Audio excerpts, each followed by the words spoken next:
Uh, Good evening. We have any extra sheet in here, in front? Please. Yeah, okay. I think the Come on in. borough Emergency. attorney's on his way. Yeah, it's okay. He already told us he's going to run around a little bit late, but he told us we can start early. Okay, so we're going to start meeting right now. Okay. Good evening, everyone, and welcome to the Inglewood Cliffs Mayor and Council special meeting. Today is August 21st, 2024. It's time at 6:04 p.m.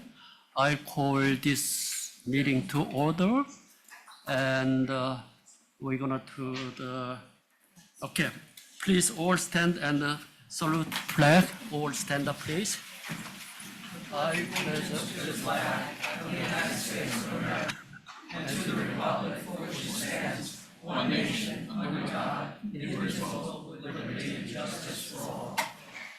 Thank you all.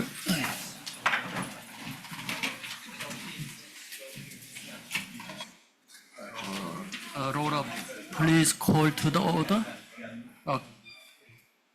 Call to the order, please, Laura. Yes. Mayor Park, Here. Member Liang, Here. Member Begets, Member Kim, Member Di Gregorio, Here, Member Simon, Member Luciano. Okay, thank you. And Ms. Bocher, could you read the open public meeting statement, please? Adequate notice of this meeting has been provided in accordance with the Open Public Meetings Law, PL 1975, Chapter 231, setting for the time, date, place, and purpose of this public meeting through a legal notice published in the record, posted on the borough website and on the bulletin board. Thank you, Laura. I think tonight we have a lot of residents in here. I know you are very concerned about the the heavy rainfall victim. I really appreciate to hear your voice tonight. I was those two, the rainfall night. I was outside. I really wanted to help you, but we have a very limited resources and manpower. And I really, my heart is filled with you, but my capacity was very limited. I called the police department and DPW and fire department. Also, they are very limited resources. They have it. I really, this time, very hard, and our town, emergency, the management system is not much, the efficient. That's my first feeling. Last 2 weeks we had a flood event, and my heart goes out to all of you who were affected. I wish I could have done, but very limited, as I mentioned to you. One more time, I want to express my deep concern for the resident whose home was flooded. As your mayor, my job is to find a solution and protect our community. While a lot of what happened was beyond our control, we need to prepare better for future emergency. I understand that we don't have all the answers yet, but I, along with the council, will work hard to find them. We are doing our best with the limited resources we have. Today, I've asked our emergency management team to explain their perspective and share their solutions or their ideas. Moving forward, we are sending out the RFQ tomorrow as approved unanimously by the council in our last meeting last Wednesday. The company we select will help us address both the big and the small issue our face. Big and small means very hot spot. We're going to concentrate a very short time period. But that is not enough. We're going to look around the whole our town, study that I'm talking about, big and small. And please remember, none of us on the council are engineers or emergency expert, but we are committed to bring the best resources to our town. I will keep you informed about every step that will be taken. Actually, yesterday afternoon, our emergency management team got a special meeting also. We shared a lot of ideas and how we can improve, how we can do better service for our town resident. But that is in the beginning. We have to get your voice tonight, and we're going to combine all together. My goal is get rid of all this kind of risk from our town. That is my first and utmost my priority. Please understand me. Now, I'm asking each department head to share their plan and their solution for this town and what they did during the last 2 rainstorms that I'm asking here our emergency, preparation and our each department head to come out to give us solutions. First, Police Chief, would you come to the front? I just wanted to know that Mr. Kim, where is he, Mr. Kim? Mr. Kim is on the line right now. Okay, recognized. Good evening. Mayor, before you go forward, I'd like to take a moment of silence for the passing of our congressman who served us for many decades, Mr. Bill Pascrell. He passed away this morning. He served this community very well for many years, and we owe him a debt of gratitude. So I would appreciate a moment of silence in his memory. Thank you. Okay, all stand up please for the moment of silence for the Bill Pascal. Okay.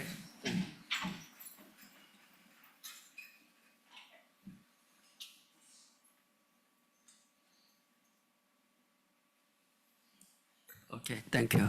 Everyone sit down, please. I'm sorry, I didn't know that. Okay, Police Chief, would you come to the front? Okay, you go first. Yeah, I'll give mic.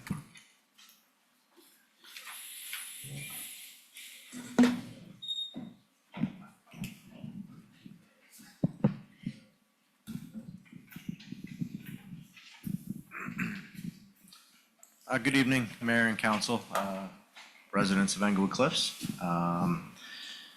During the storm of August 6th, we were extraordinarily busy. Probably the busiest I've seen it in my 24 years. The call volume was just incredible. Actually, one of our coordinators from OEM also serves as a lieutenant of police, Lieutenant Tracy, who's sitting over to my left. He happened to be on the desk that night and can vouch for the the call volume that the police department handled that night. A lot of emergency situations, road closures, vehicles stuck in standing water, things of that nature. This past Sunday was busy, but not as busy as the storm of the 6th. We did have a couple vehicles stuck in water, a lot of alarms, calls of that nature. Both storms, we did need to bring in additional personnel, and it was a challenge for personnel to respond to town due to some of the road closures in the area. So, fortunately, no significant injuries, although there was some life safety issues we needed to address. No significant injuries, and fortunately, no law enforcement actions needed to be taken during those storms for laws that were broken.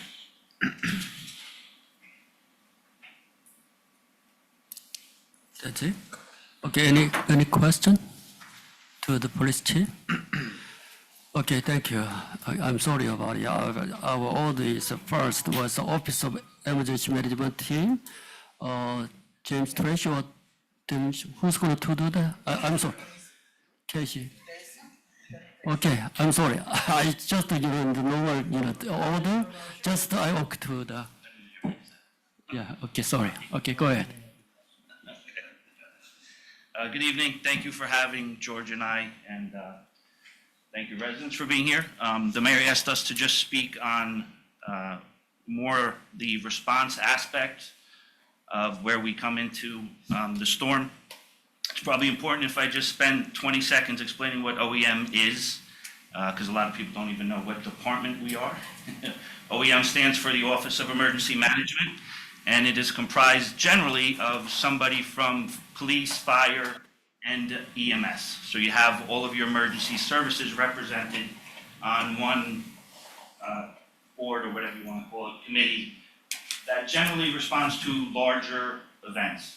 So 90% of our time throughout the year is spent, for lack of a better term, offline, and we do emergency plans, emergency operation plans, mitigation plans, applying for grants that help us mitigate emergencies. This is just one that we completed that got sent to the state for approval just about a month ago. It's pretty voluminous, as you can see. So that's what we do, probably 90% of the time, George. And then the other 10% is actual online, hands-on, assisting police, fire, EMS, DPW, and that can range from as simple as helping the chief organize resources or getting more resources from outside the borough, whether those resources come from another town, the county, state, wherever they may be. It could be as simple as a fire truck, it could be something as complicated as, probably the most unique thing we had here was the ambulance buses we called for when St. Michael's Villa had the large fire. We had to move 20 some odd 30 sisters out of the nursing home and get them to other nursing homes, and everybody was, how are we gonna do this? We can't get 30 ambulances. OEM is able to step in and get, excuse me, ambulance buses. They do exist, that sounds unique, but it's a bus that's been converted to an ambulance with 12 beds in each of them. We got one from Hudson County, one from Middlesex County. So that's just the uniqueness of what we do, assisting with basic stuff or unique things like an ambulance bus. Our emergency operations plan is renewed every 4 years, like I just showed you there. So without sounding facetious, any statement that we were unprepared is false. We were just overwhelmed. And it's unfortunate that it happened, but I just want to clarify the difference between the unprepared and the overwhelmed part, because we were not unprepared. We do everything we can with the resources we have. Do we learn from these events? Absolutely. These are the binders that are the result of all of these storms. In 6 months, that storm that we just went through will have one of these. This is Hurricane Sandy, Hurricane Irene, also binders. These are used up in the emergency operations plan, excuse me, every 4 years. Basically, any event, incident, emergency, whether it's nature, Mother Nature, or man-made, such as a terrorist attack, is addressed in here. Maybe not specifically, but every possible event that we could have to manage is in here. Where did it become overwhelming for us is getting the resources to the police station, to the firehouse, to our OEM office, because everybody is coming from home. So our volunteer firemen have to drive from home to the firehouse and drive through the same flooded streets that everybody else is stuck in. Same thing with the police officers that are coming from all over. They're coming from home, they gotta drive through the same storm. An officer coming from Dumont, that's maybe a normal 12-minute drive without traffic, it was over an hour. So there's that delay in having the resources there. So what we learned here, and we'll continue to learn as we go on, is the mitigation aspect of it, which is the first step. That's your mayor and council figuring out What can be done to prevent it? And I'm not gonna speak on that because I have no idea. That's pipes and drainage and whatever that is. That has nothing to do with us. That's the one issue that will be addressed. And then the second issue, which we do address, is the response to it. So we are updating the plan with the specifics that we learned from this, having more officers on call, having more firemen on call when we have a weather warning, which is something we've always done. So I can't really say that doing that would have prevented what happened. We had no warning. This was not forecasted to be the 7 inches of rain in 2.5 hours that we had. We knew we had a storm coming. We had no idea it was gonna be this bad. And the buck stops here, we take the blame for that, but we're also not weathermen, we don't know, we don't know. And we also rely on experts to give us those forecasts. I think I heard somebody say just today, maybe Chief, it was when we were talking, 7 inches is 2 months of rain for New Jersey, I think, that we had in 2.5 hours? Correct, that was a statement by Superintendent Neville. He said 7 inches of rain is equivalent to 2 months worth of rainfall, and that is what fell within a 2-hour time period over Englewood Cliffs. And I just wanna add to something that you commented on, the preparedness portion. That storm on the 6th was a very small storm cell. In fact, about 2 miles north, where one of my officers was responding from, the sun was out, and about a mile south, the sun was out.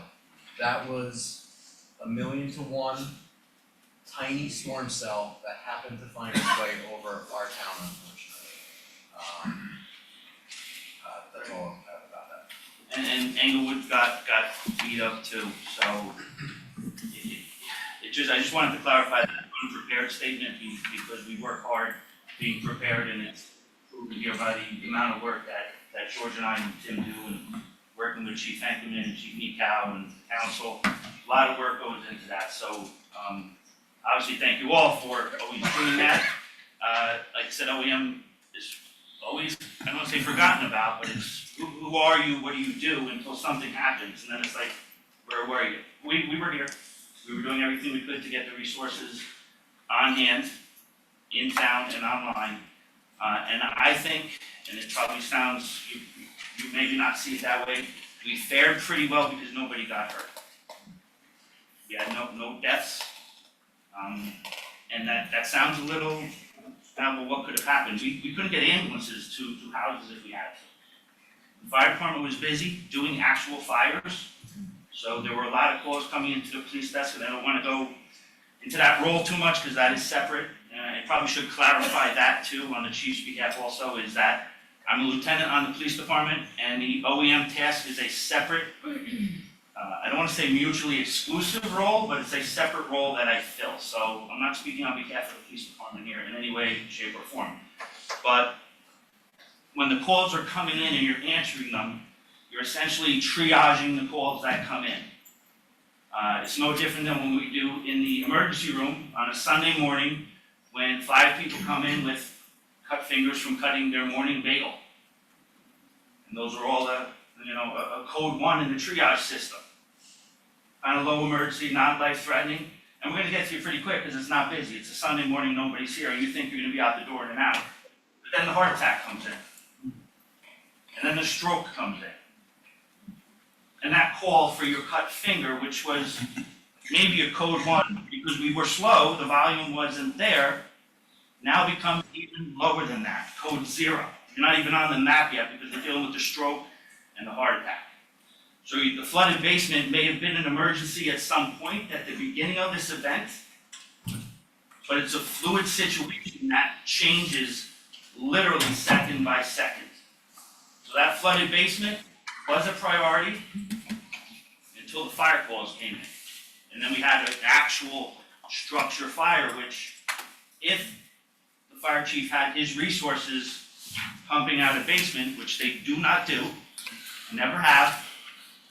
Any rumors that other towns do it is also false. I spent an hour today making sure, calling the other OEM coordinators, Fort Lee, Englewood, Tenafly, just to make sure we're not doing something that other towns are offering. We want to be not just the same services other towns give, we want to be above that. So if they're pumping out basements, we'll figure out a way to make it happen. Because the mayor did get a few calls that some people in other jurisdictions got the assistance. That may have been off-duty firemen that were helping their neighbors, but it was not an official sanctioned fire department function, and I verified that today. So I'll leave it at that. I want to talk everyone's ear off. If there's any questions, reach out. I'll leave the stack of my cards here. We're working on it. We'll continue to improve as we always do. This is nobody's fault. The mayor was at the police station tonight when I was getting flooded with the phone calls, and he was taking a lot of heat too. And that's not fair to him. It's not his fault. And he was hands-on. He was there right behind me when I was answering the phone. So. Yeah, I have a question here. Regarding to the sixth event, the major event happened here. From OEM perspective, what is the major takeaway from the enhancement opportunity? Additional service you Yes, can do. we had a meeting yesterday to already debrief that event. It's always after action debriefings that we do. It's just a regular best practice that we do. Communication was number one. Communications for all of us was just not there, and it's because we didn't have the personnel to do it. I was one person answering. I stopped counting at 178 phone calls, and I'm going to estimate it took, I think, another 100. And that's why, Mayor, when you said how many, I said probably about 278 because I stopped counting, and there was another 100 or so after that. So communications was horrible because I couldn't possibly answer the phone, the police radio, the fire radio, all at the same time. Now, in my 22 years here, I've never had to say to a resident, I can't help you. It was an awkward feeling. It's uncomfortable for us. As any service-oriented employee is going to tell you, you never want to tell somebody that.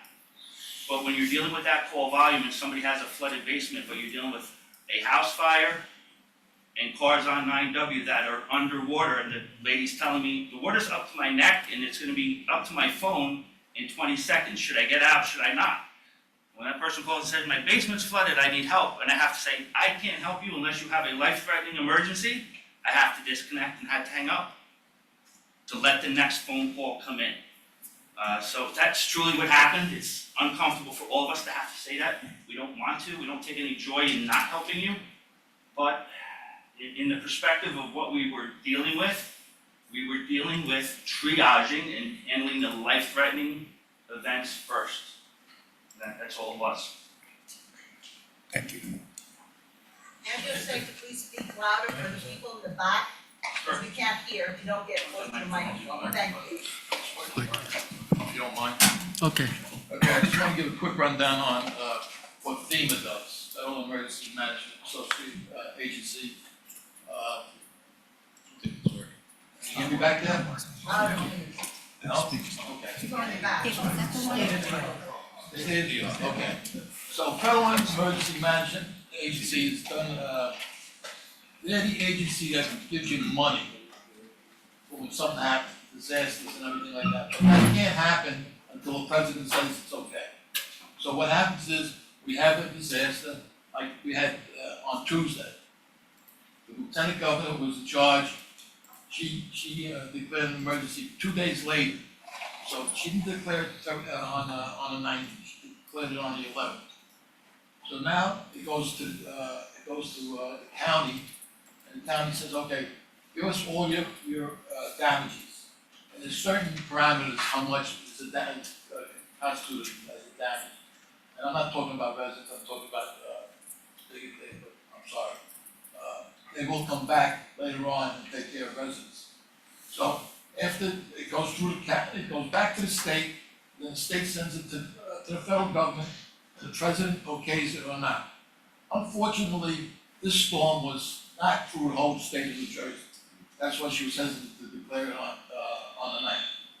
And she held back, and finally, there was a couple of congressmen from Bergen County and Essex County. They wrote to the governor and she declared an emergency. So somewhere along the line later on, they're gonna come into town and see what they can do for residents. Okay, too late now. Much better.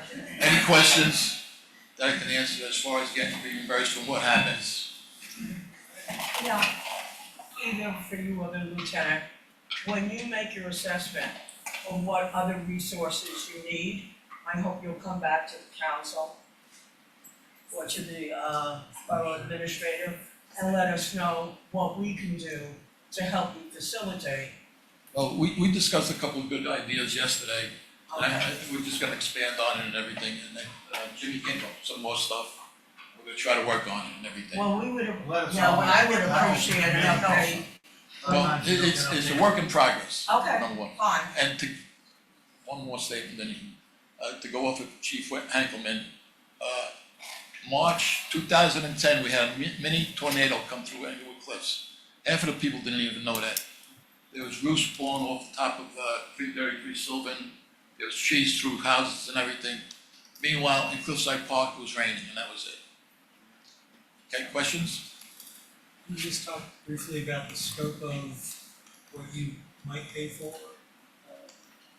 In terms of damages or improvements? So, it goes through your insurance company first, okay? And whatever they don't pay, you can apply to FEMA, but they won't pay for your whirlpool to be fixed, or your pool table downstairs to be fixed. Anything to make your house livable, and that's it. Okay? What does that mean? What do you mean? What does that mean to make your house livable? What does that mean? Inhabitable. Well, What does that mean? I'm sorry, your pool table is not I'm not talking necessary. about the pool table, I'm asking you, what are those things that It's make different your house thing. livable? Your, What would they do? Walls? And anything that you're, Would walls be considered? so somebody best explained this to me a couple years ago, because it was very confusing with insurance claims. Personal property is one part of your policy, I forget which, there's A, B, C, D, personal property, liability, et cetera. When they say to the bare walls is structure, the example given to me was if you take your house, flip it over, shake it, and all the stuff falls out, everything that falls out is your personal property. Everything that's still there is part of the structure. So your kitchen cabinets would be attached to the wall. They wouldn't fall if you flipped your house over and shook it. That would generally be covered by your insurance. Carpet would stay. Pool tables would naturally fall out, not covered. So personal property, kind of take the image of flipping the house over, shaking and dumping everything out. Everything that falls out is personal property. So that didn't answer my question. My question is, what is covered then? What is it that they physically do for the residents? your roof, your windows, your toilet bowls, and everything else. And whatever your insurance doesn't cover, just ask them, what makes it livable? Okay? What about? I'm not an insurance agent. What about the walls, because the probably the mold will come out, you have straightened in the house, and you have to place those, Again, you have to go through your insurance company first, and they'll tell you if they'll cover it, okay? I can't say that they'll cover it or they won't cover it, Everybody's got a different policy. Correct. okay? Okay, thank you.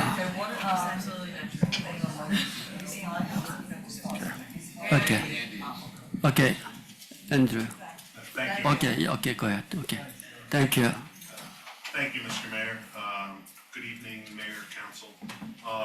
On Tuesday, August 6th, the fire department, within a span of 3 hours, responded to 10 calls for service, including a structure fire, 2 calls for burning equipment, as well as the evacuation of 2 large corporate office buildings in town, along with numerous other requests for assistance from the police department for traffic control, as well as evaluating flooded vehicles, things like that.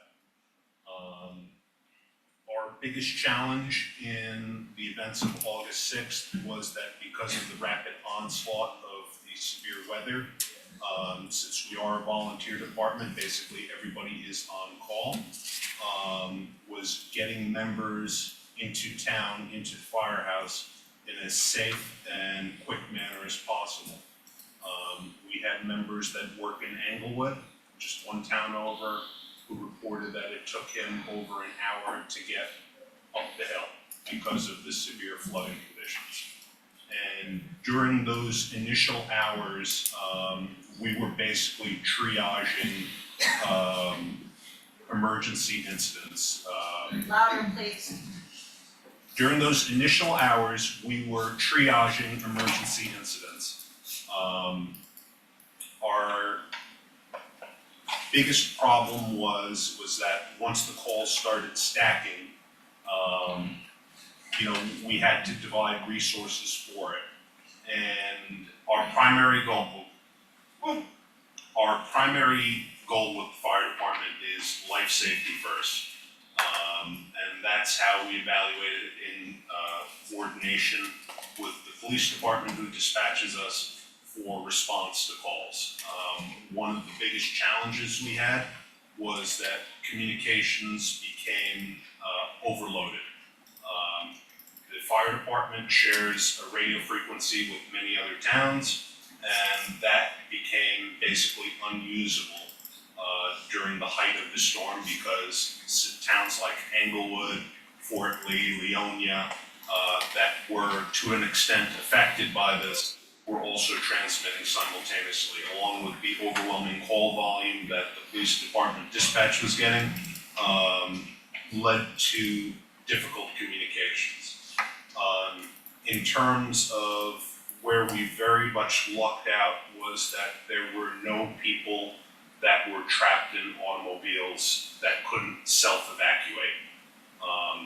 The city of Englewood, after the incident at the ShopRite where they had multiple people trapped inside the parking lot, they procured a high water rescue vehicle that they actually put into service about a month or so before the August 6th storm. Englewood Cliffs does not have that, and again, we were very fortunate that none of the vehicles were occupied and all the occupants could self-evacuate. Contrary to popular conception, the fire truck cannot go into deep water. The most water that it can stand is about 6 inches before it will adversely impact the truck. Also, just related to that, a fire truck is not used to pump out basements. It's simply not designed for that. To echo what the lieutenant said, our primary mission is life safety. That comes first. And I know that there were questions going around about why didn't the fire department come to pump out basements. First and foremost, we don't have the pumps or equipment on hand to do that. That's just not part of our inventory. Second of all is that it diverts needed resources from emergency situations. If I have a call at a house for a flooded basement, I have to allocate 2 firefighters to that location. Those 2 firefighters are then committed to that location and cannot respond to life safety calls because they have their equipment committed to that location. So really going forward on this, we don't want, while we want to serve the community, and be responsive to residents' needs, there has to be a realistic understanding of, what our capabilities are in terms of providing those services. Last thing in terms of lessons learned is that for the most recent storm on last Sunday, we pre-positioned people on standby ahead of time to make sure that we had crews available for fire emergencies and life safety emergencies. Again, the biggest challenge in all of this was the short notice. The National Weather Service did not issue timely alerts for any of these storms, and just the concentrated nature of the storm cell, as was alluded to by the police chief a couple minutes ago, the preparing for this ahead of time and pre-positioning resources very good. And that is it. I will take any questions from the council. Okay, what about you? Continue talking about life-threatening emergency case on you are taking care of. How many potential life-threatening phone call you got in last 2 storms? The call for, on Sunday, the last Sunday, the fire department did not receive any calls for service. Okay. The previous Sunday and the previous Tuesday, I'd have to defer to the police department or review my records as to what they received. Like I said, we received a call for structure fire, for numerous activated alarms, burning equipment, and evacuation of office buildings. And that was all within the span of 3 hours. And I'll be honest with you, 10 calls within the span of 3 hours is a lot for even a career department, given the severity of them. You know, we were very fortunate, especially for the structure fire, that we had people available. We got resources there right away under extremely difficult conditions, and we were able to extinguish it without any injury or substantial additional damage to this. Okay, thank you.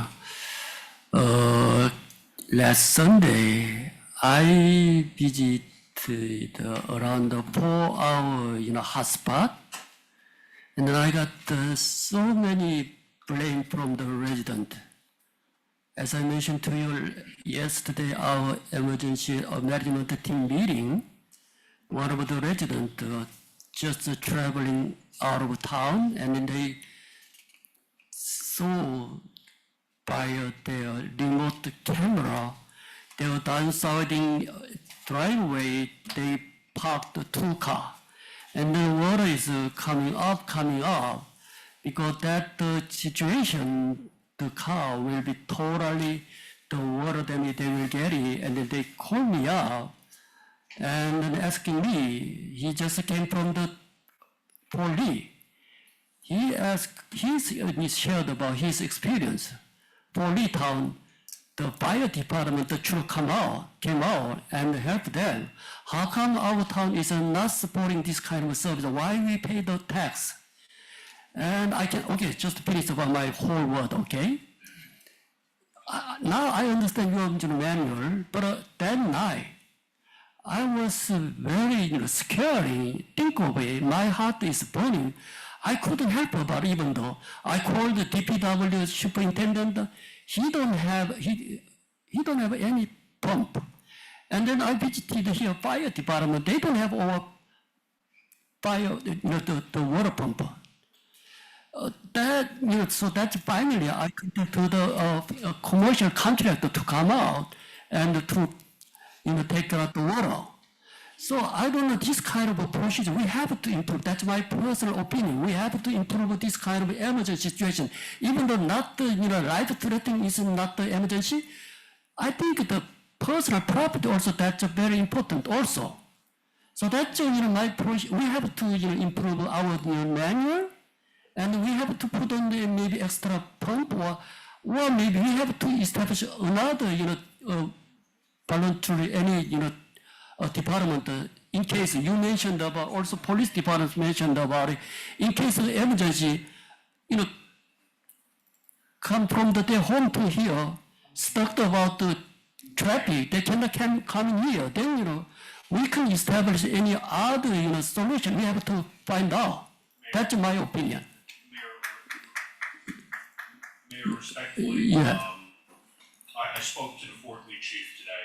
He can confirm that the fire department does not pump out basements in Fort Lee. So I'm not sure where the resident got that information from. That's just not correct.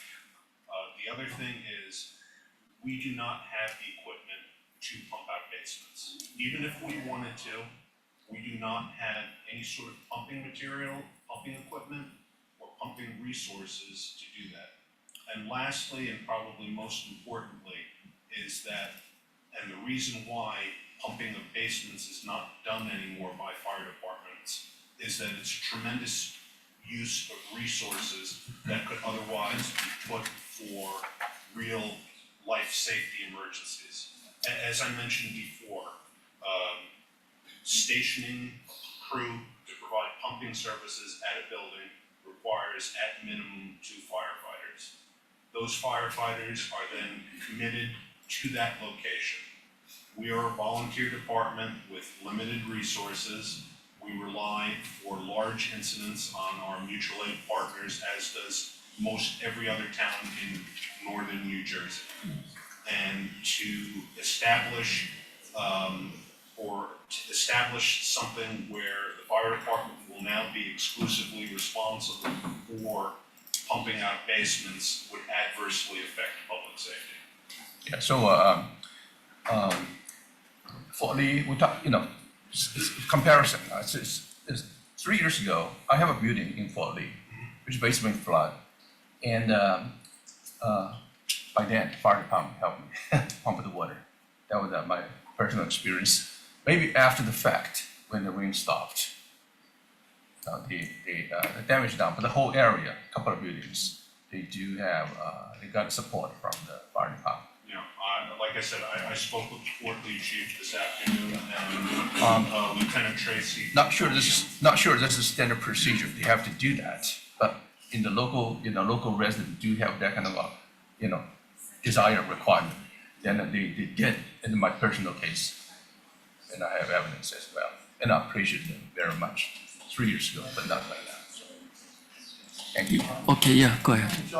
Gentlemen, any one of you, chief, coordinator, lieutenant, Louder, please. can you explain, since the public's here, I know that, we talked about all these calls, and can you explain to the public, or even to myself, when is it appropriate to call 911, or if it's even just a regular line? Because from what I'm hearing, it seems like there was a lot of calls that came to the dispatch that potentially could have stopped true emergencies, as not that I had flooding too, so I mean, not that your house flooding isn't an issue, but just if you can explain, because I know there is, an issue with engaging with calls that aren't necessarily emergencies.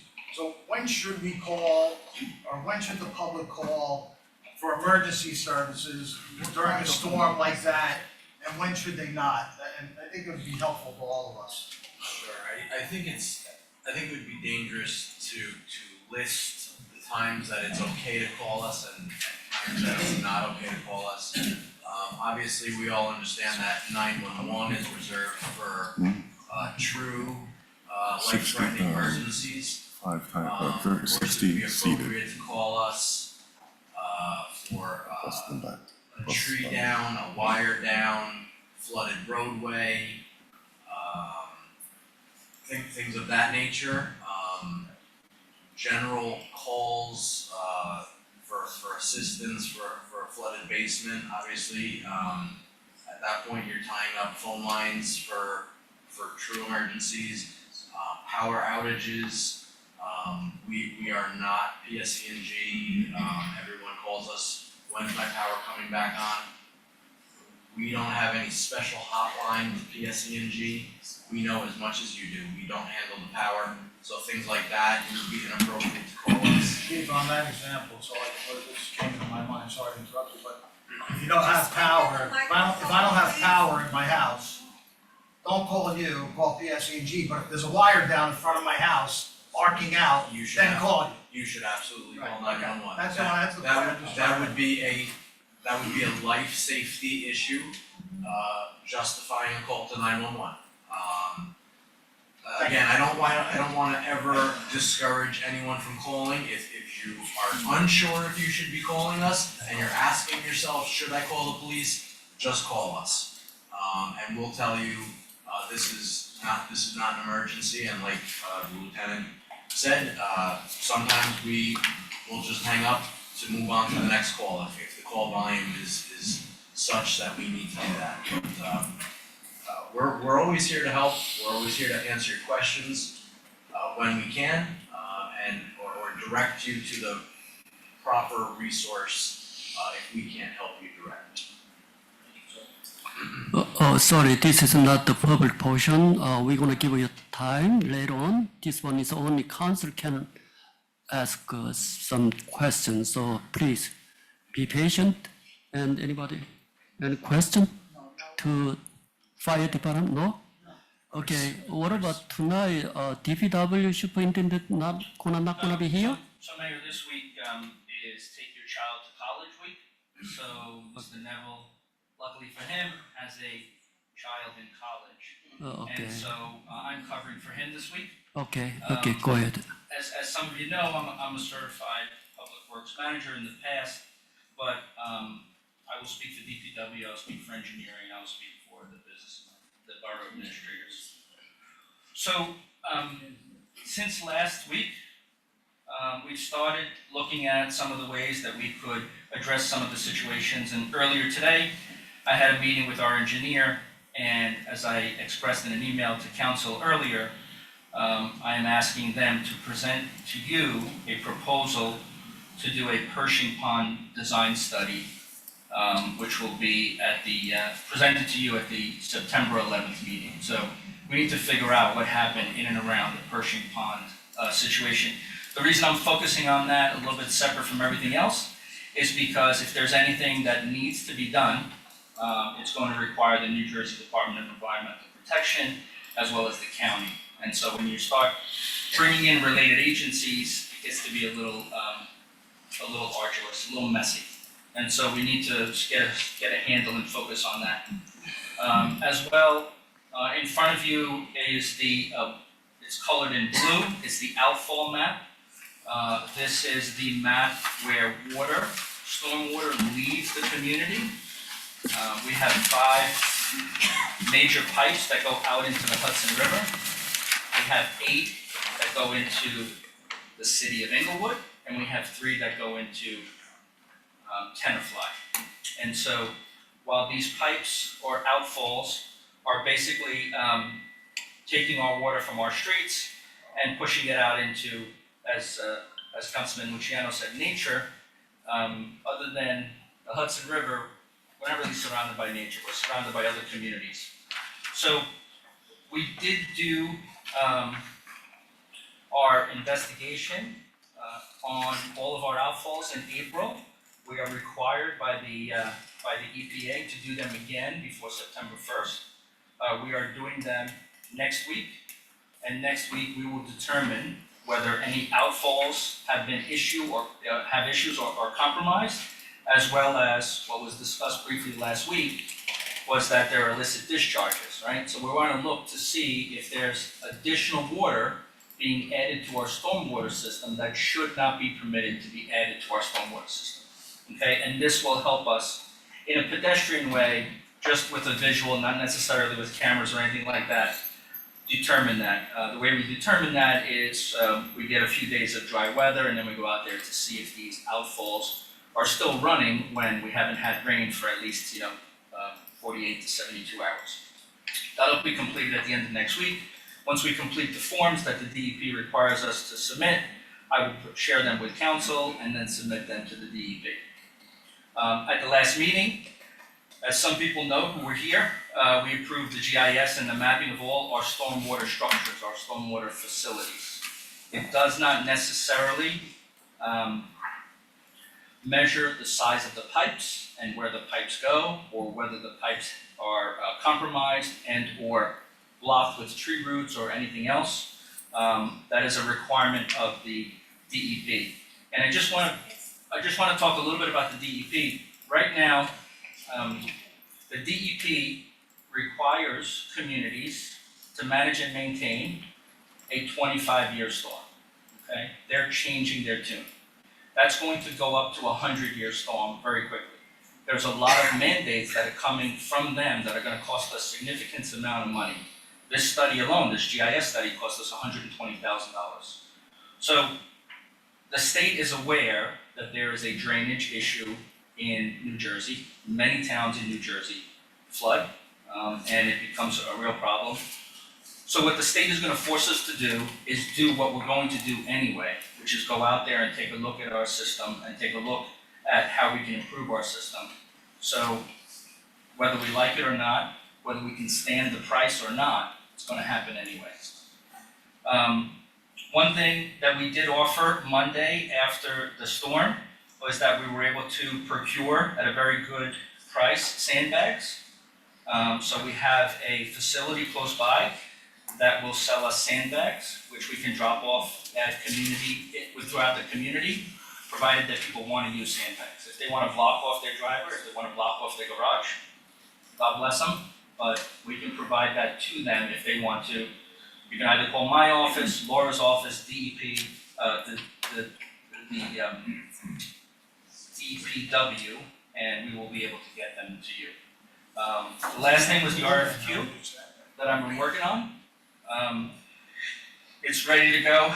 I do have to do one final pass through it, but it's ready to go for tomorrow. So the RFQ that we're putting out, that this council unanimously asked me to do borough-wide, was to conduct a thorough stormwater management study for the entire borough watershed and many multiple locations, not just hotspots, Mayor, but throughout the entire community. The objective is to evaluate the existing conditions and needs related to stormwater, as well as sanitary wastewater system, right? So we do have all of our sanitary wastewater, TV, that cost us $275,000. Now we need to know where that issues, where those problems are. Currently, I don't know, and I don't think it's probably a concern, but our stormwater and our sanitary water are completely separate. So if I find locations, or if we find locations where they're mixed, those are of course gonna be, big issues. The purpose of the study is to develop solutions to improve the water management system and reduce localized flooding during severe weather events. Severe weather events are not what we had on August 6th. August 6th was something where it's not something you can prepare for. It's a severe weather event, but it's not something you can prepare for. And so these events are known, these events are, you can prepare for these events. We also will address potential collaboration with outside agencies related to the engineering assessments and the recommendations, because the DEP needs to know what we're doing, the county needs to know what we're doing, as well as the city of Inglewood and Tenafly. What we push out to the Hudson River, I'm not gonna really ask anyone if that's okay, but the reality is the DEP also manages that. So what we did, and Mark is away, but he's available by phone, is we have been working on a few items that we're asking the council to support for us. First of all, it's to create 4 emergency flood units. An emergency flood unit, as I shared with the individuals who were on the meeting, the OEM meeting yesterday, is something that I learned when I was in New York State. During Hurricane Ida, I used 16 pumps to pump out 165 basements in the community that got flooded that I worked in. And so a unit consists of a couple of employees. Here I'm recommending DPW employees. They could be augmented with a police officer or a volunteer firefighter, but they don't need to be. A 4-wheel drive pickup truck, which we have dump trucks, we have pickup trucks, we have no problem. We would need 4 portable pumps. We would need at least 200 to 300 feet of discharge hose. We would need 4 generators as well, and we need those portable light stands for night operation. So creating 4 units, we already have the trucks, we already have the employees, would cost us approximately $32,000. To be able to set up 4 units to go out there and help people in difficult situations, that $32,000 really isn't a lot of money. Yeah, that's a The good one thing idea, that yes. is- Say again? Yeah, that's a good idea. So the one thing that is a little bit of money is a private catch basin and pipe cleaning service. So we currently have the equipment to clean our catch basins, and we do that throughout the community when we get reports of leaves, or it's clogged, or we do the inspections ourselves. And we're required to do the inspections at a certain rate, 20 to 30% of the catch basins per year based on the DEP reporting.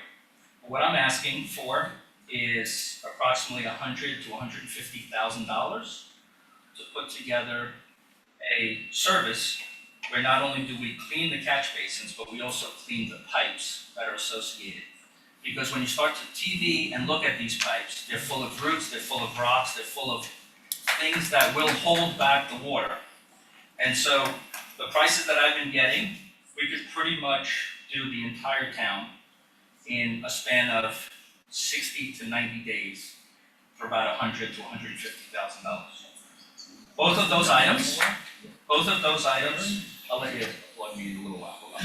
So, both of those items will be added to our capital ordinance, which was introduced at the last meeting 3 weeks ago or so. The finance committee got together and put together the capital ordinance. And so, in collaboration with our CFO, and just a couple of emails we exchanged this morning, he said that those would be easy items to add to our capital ordinance. And those are the items that I have, unless you have questions from up there. Who's operating those equipment? We purchased the equipment. Who operating those equipments? We purchase that. Oh, we operate it, DPW operates it. DPW puts it in the back of their pickup truck to prepare for a storm, and those pickup trucks are ready to go. So it'd be 8 individuals from DPW who would respond during a storm, and those individuals would be 2-person per crew. Mr. Mayor, can I be recognized? Okay. I have a couple of questions. First of all, I like this action plan. It's a great beginning. I know that we had discussed about the DPW. This puts it on overdrive, and we can make sure what we have is optimized and hopefully lessen the amount of flooding. As a beginning action plan, that's something that I think all the residents here would appreciate, because they're here, because they want to have action and they want to have something addressed as soon as possible. So I like that plan. In fact, yesterday I was on the phone with a couple of companies. They're eager to come in and to look at our pipes, clean those catch basins, and make sure all the pipes are cleared of debris. So at least I spoke to one of those individuals. you did. Excellent, excellent. There are 4 resolutions on the tonight that were introduced last week. These are more of a longer term, perhaps provide some relief. The town of Tenafly has enabled residents to, without a planning board approval, to close up their subterranean garages. I know a lot of you here have garages that go downward, and in Tenafly, they were given the ability to seal them up and then possibly rebuild them on a different part of the property. And that, in many cases, will address your problems. The other resolutions that are on here incentivize the containment of stormwater. If we all can do something on our properties that we can contain some of the stormwater, that would be good. I spoke with Mayor Zinna today of Tenafly, and he suggested, I had heard from a resident that they have gotten a lot of federal monies to help address their severe flood problems also. So he suggested, and I spoke with our borough attorney earlier, actually all of the resolutions on here can be turned into ordinances, so they can take place, this can take place very quickly. And the second thing is, the extra one that is not on here, which I will walk in later, basically creates a committee of residents like you, council people, that will act as a conduit or a liaison, or increase the communication so we can find out what monies are available through the federal government, through our senators and through our congressmen. Tenafly got a couple of $1 million. They have to put like 20 or 30% up of their own money, but now they're going to be dredging their streams and their ponds, so there can be more localized containment. So I hope that tonight that you'll take a look at the packet and that the council will support the resolutions that are on there. I hope also that we can move in hiring a company that can check our pipes to make sure they're maximized. And then in the long term, if we need to do some more modifications to our drainage system in town, we have a longer term plan. But I do think that we do have a set of measures that can be taken tonight that can directly address why you are all here this evening. So I hope that we can move into high gear and get that done. Thank you. Okay, thank you. Okay, please, we are here only just department head and the council member can communicate.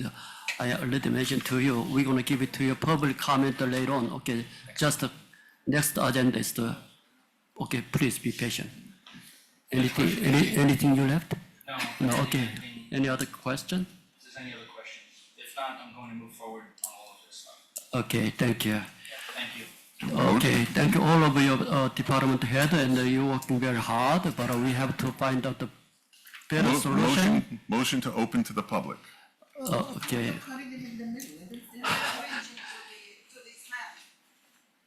He told that the sewer and the drainage water are separate. okay, just a second, please. We're gonna give you time, okay? Please be patient.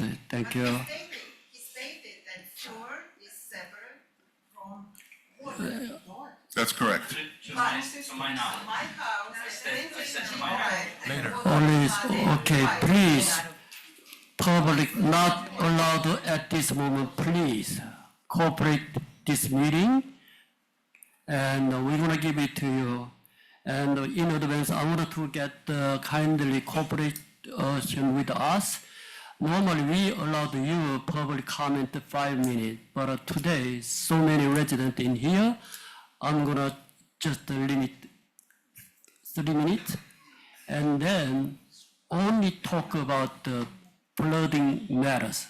And then you mentioned about your property address and you have any issue, just briefly mention it, and we're gonna record it. We're gonna to solve this issue later on. Okay, so don't waste time. Okay, so I need a motion to. I made a motion, but I I need just a have, second. Mr. Okay, all in Mayor, favor? Just Mr. Mayor. second. We have a second already. All We in- have a second. Okay, all Mr. in favor? Aye. Okay. Mr. Mayor, I did forget to say just one thing before. I'd like to just, very quickly. I do want to just emphasize, and it was reminded from the audience, that we do have a secondary problem, and that is our sanitary sewers. They are, yes, you're correct, separate from the drainage, the regular runoff. Our sanitary sewer system is connected to the Bergen County Utilities Authority, which is located in Little Ferry. When you flush your toilet, it goes to Little Ferry, it's treated, and it goes out into the Meadowlands. Our town has a severe problem called I&I, inflow and infiltration. That means that our sanitary sewer system is not sealed. So when it rains, we get so much more water that infiltrates that system. That's why I know one resident right here had water coming out of her toilet. And I think that's probably happened to others. That's something else that needs to be addressed. And that is, that's a secondary problem. Now, one more thing that is very important for these residents to know, and I discussed it with with the mayor of Tenafly today.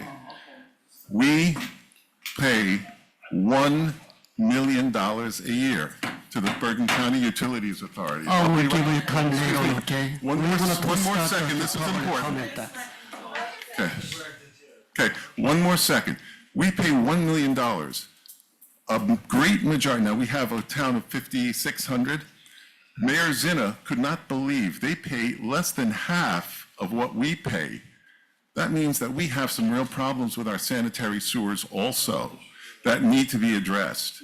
And if we do address them, we will be saving, if we have if that is sealed up, after a rain event, that amount of sewage that we send down increases, and it takes 2 or 3 days to decrease. So that means it's leaking like a sieve. We have to address that. If we address that, it'll eventually pay for itself because we'll be giving less sewage to be treated. So instead of $1 million, we'll be paying $500,000. We're working on that, more at the plans. Thank you very much for Okay, your thank time. I you. just thought it was very important for the residents to hear that. Okay, Thank you. Okay, and then, okay, okay, go ahead. Come out and take mic. Did anybody second that motion? Yes. We did already. Yeah, just a second, okay, go Just ahead. real quick on the Tenafly comparison. We have, over the course of 20-some odd years, applied for many grants for various projects. Some of them we ultimately are awarded them, and other ones we don't. And we don't get them because the borough is not in a floodplain. Tenafly is.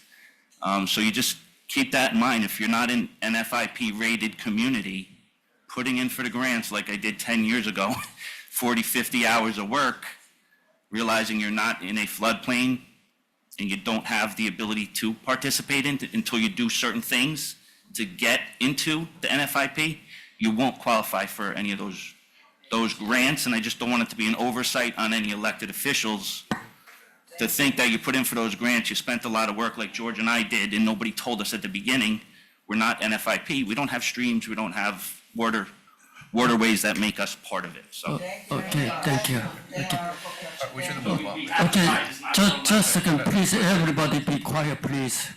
I'm gonna give you a chance here in the front line from the right side to the left, and then second row and the third and fourth, we're gonna to do that because so many people are gonna to hand out, I cannot catch up. So first row here, come out, 3 minutes, and your name and address. Where is the mic here in front?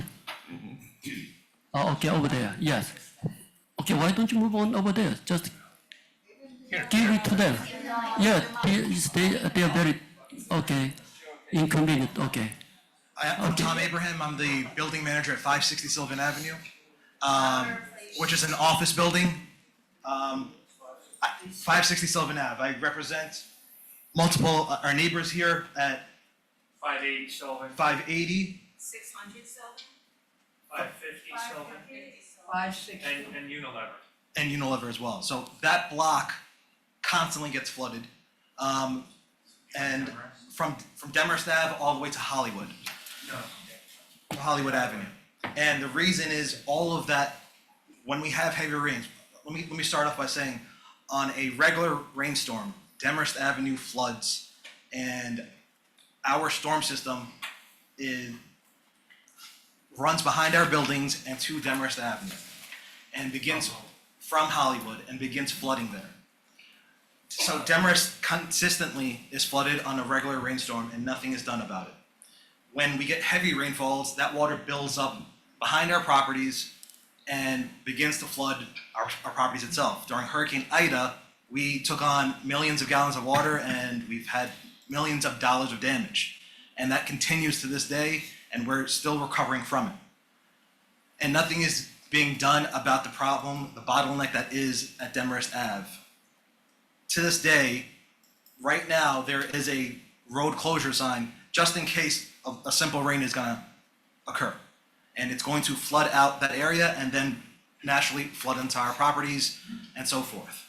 And nothing has been done about it. We've worked with the previous administration, and after 2-3 years, we spoke with Mayor Kranjak. Unfortunately, he didn't progress things as quickly as we could, but eventually, after 2 years, we were able to work with Roberta Stern, got the DPW to clear out and dredge out the stream line beyond Demorest Avenue in the Palisades Park that's across the street. They cleared that out and it gave us immediate help, but since then, all of that soil and sediment that they cleared out was only put on the banks and now is back in that streamline. And it's not being maintained. It needs to be maintained so that Demorest doesn't flood and so our buildings don't flood. Can I ask one? It was bank casted? It wasn't removed?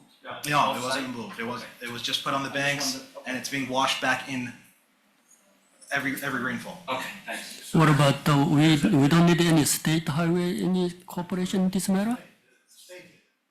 The 9W is a state highway, maybe that's I worry about it. That's the problem we were running into. When we spoke with Mayor Kranjak, they put it on the DOT, they put it on the the Palisades Interstate Parkway. They all pointed fingers and it went nowhere for 2.5 years. Eventually, they got the DPW to work with the PIP to clear out that stream, and that provided immediate help.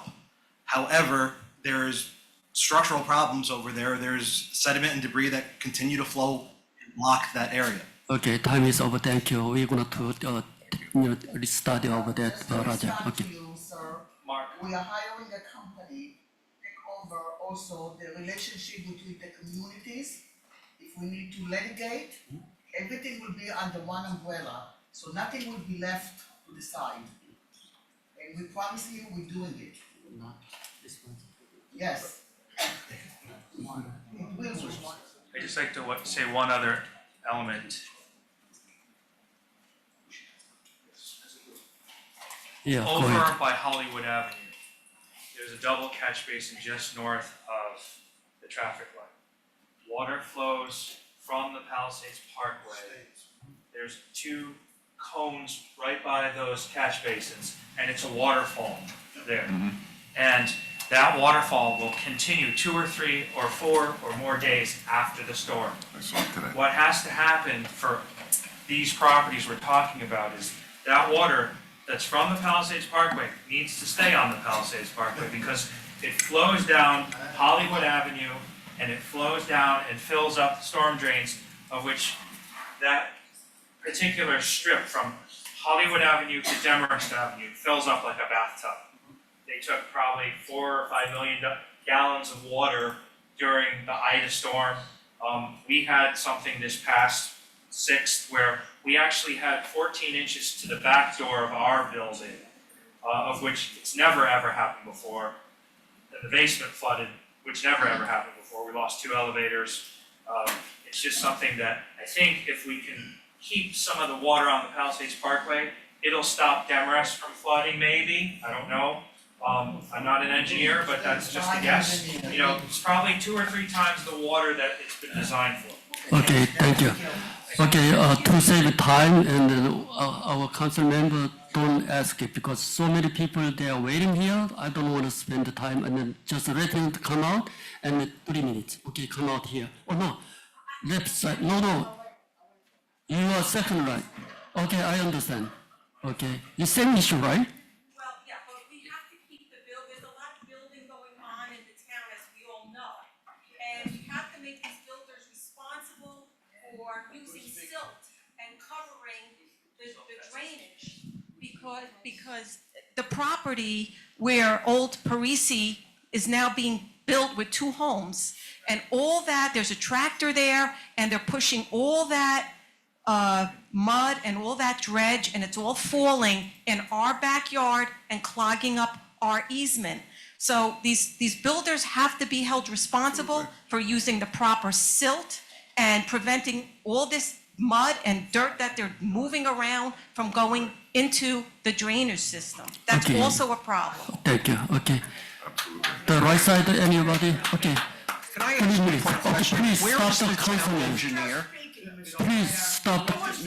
Where is the town engineer? Why isn't he here? Okay, name and address, please. Where is the town engineer and why isn't he here? You name and address. We're still the name and address. Name and address, please. David Rogel, I own 560 Sylvan. And we Okay. have owned, that my company built that building. And I would like to know where the town engineer is. So this is a special meeting. The town engineer and his firm represent a lot of different organizations, different municipalities. So tonight was a conflict. He could not be here tonight for this special meeting. He was here last meeting on the 14th, and he will be here on September 11th, which is our regular scheduled council meeting. This is a special council meeting, and he's at another municipality. So I apologize for that. Thank you, I'll be Yeah. there. You answered my question, I appreciate it. Okay, next. Next. Yeah, okay. Carol Jacoby, 70 Dillingham Place. I live in the middle of the block. The street comes down on both ends, and on my house is at a low point. I have 3 storm basins, one on each side of my house, one across the street. A storm drain actually runs, I think, under my house. Unfortunately, when the house was built, the driveway is sloped under the house. So when it rains, and the torrential rain that we had, comes down the street on both sides, and then comes down my driveway and into my finished basement. August 6th, I had black mud coming out of the toilet in the basement. Now, according to what I heard tonight, that's not a storm problem. So that's something that I appreciate being looked into. However, my question is, a lot of insurance companies don't cover storms. They'll cover hurricanes, but not storms. So you have no way of recouping any costs from repair of the damages. Why doesn't Englewood Cliffs belong to the flood program? So we can get flood insurance and get reimbursed? Okay. Would you answer for him? Just, No, I understand. I was told the town did not register to be with the flood insurance program. okay, we're gonna talk about it later on, okay? Okay, time is over. Excuse me, time is over. Okay. And the next, who is next? Next one. Who is next? You know, this left side. Yeah, that is left. Yeah. Okay, I gotta get direction from the mayor. 30 minutes. Ted Tefano, 8 Marjorie Terrace. The problem is not the rainfall we get, the problem is getting rid of it. I'm in the middle of Marjorie Terrace. I get a flood from not one, but 2 properties behind my house. It should never been built that way, but these guys build these houses and just run and don't care what happens. Now, I got a storm drain right on the guy's property behind me, on the other side of the fence. It always gets flooded there. I always ask Mark to clean it out, and he came several times over the 15 years, but it doesn't take a severe storm to stop it. The flood backs up, and I do get mud from that drain. I also found out that my neighbor's got a pool, and his water in the last storm came to my property, and now I found out 619 Palisade Avenue, they have 3 storm drains. And the furthest one in the corner closest to my property is the lowest drain. So I also got to drain the water from that drain. My backyard was so full of water that it was splashing like a river, like an ocean wave against my windows, and water was coming into the windows from the last storm. That was severe. But I always get water in the basement from even a small rain, because that back drain, it closes up. Okay, please, left lady, you want to talk about it? Okay. Yeah, name and address, please. It's Rosanna Mangone, 285 Marietta Street. Okay. First of all, I'd like an answer that she said, because we are in a flood zone. There's no such thing. I'm here 24 years. It is no longer these torrential downpours that cause water damage in our town. So something is happening. And the flow of water and where these 2 storms, the flow flow of water, where it was coming from, is completely different. So I don't know if it's overbuilding, whether people aren't cleaning up, like the development on 800 Sylvan, whether stuff wasn't done properly, whether it's not cleaned properly, but this is not, it's a 100-year Ida storm. I want to know from Ida in 2021, what was done from that point on? I was told that a few years before Ida, there was a lot of stuff done with storm drains in the town. What was done? And then after Ida, what was done to rectify that situation? Because I'm here 24 years, the storm drains don't work the way they used to do, and it's got nothing to do with the tons of water. It's the flow of it, it's the piping underneath. They're doing something different than they did. And a bad storm will cause many, many people to flood. And just for the record, my 9/11 restoration that I paid $18,000 for to restore, remediate on Sunday, on the Tuesday, knew about the storm that I flooded again on Sunday. So if they knew about the storm, then you guys need to know about the storm. So maybe you need some better, they knew the restoration that people that did the remediation on Don't my- talk to the public, just you So talk I want about it. to Just know 1 what was minute. done. What was done when Ida hit between then and now to rectify this terrible situation? And I want to know why we can't get flood insurance. I got a pittance the last time, okay? A pittance, and I had to beg for it. And now I'm told by Otterstedt, my, insurance people, and I have no claims, 24 years, that if I put a claim in, my insurance is gonna go up and they're gonna drop me and I'm gonna be on the bad list and not be able to find insurance from then. So what do? I sit in fear when it rains. I can't put a claim in, and this is Englewood Cliffs. I've worked my entire life from my home, and this is what I do. I sit in fear when it rains. So someone has to do something about this. Okay, thank And you. if we flood, we should have flood Thank you insurance. so much. Time is over. Thank you. Next lady, please. Hi, Okay, name and number, please. Lori Salvia. Yeah. I own 2 homes in Englewood Cliffs. The first Okay. home is 34 Carroll Drive. I've been flooding for 40 years there. The town has done nothing. We're at the lowest point.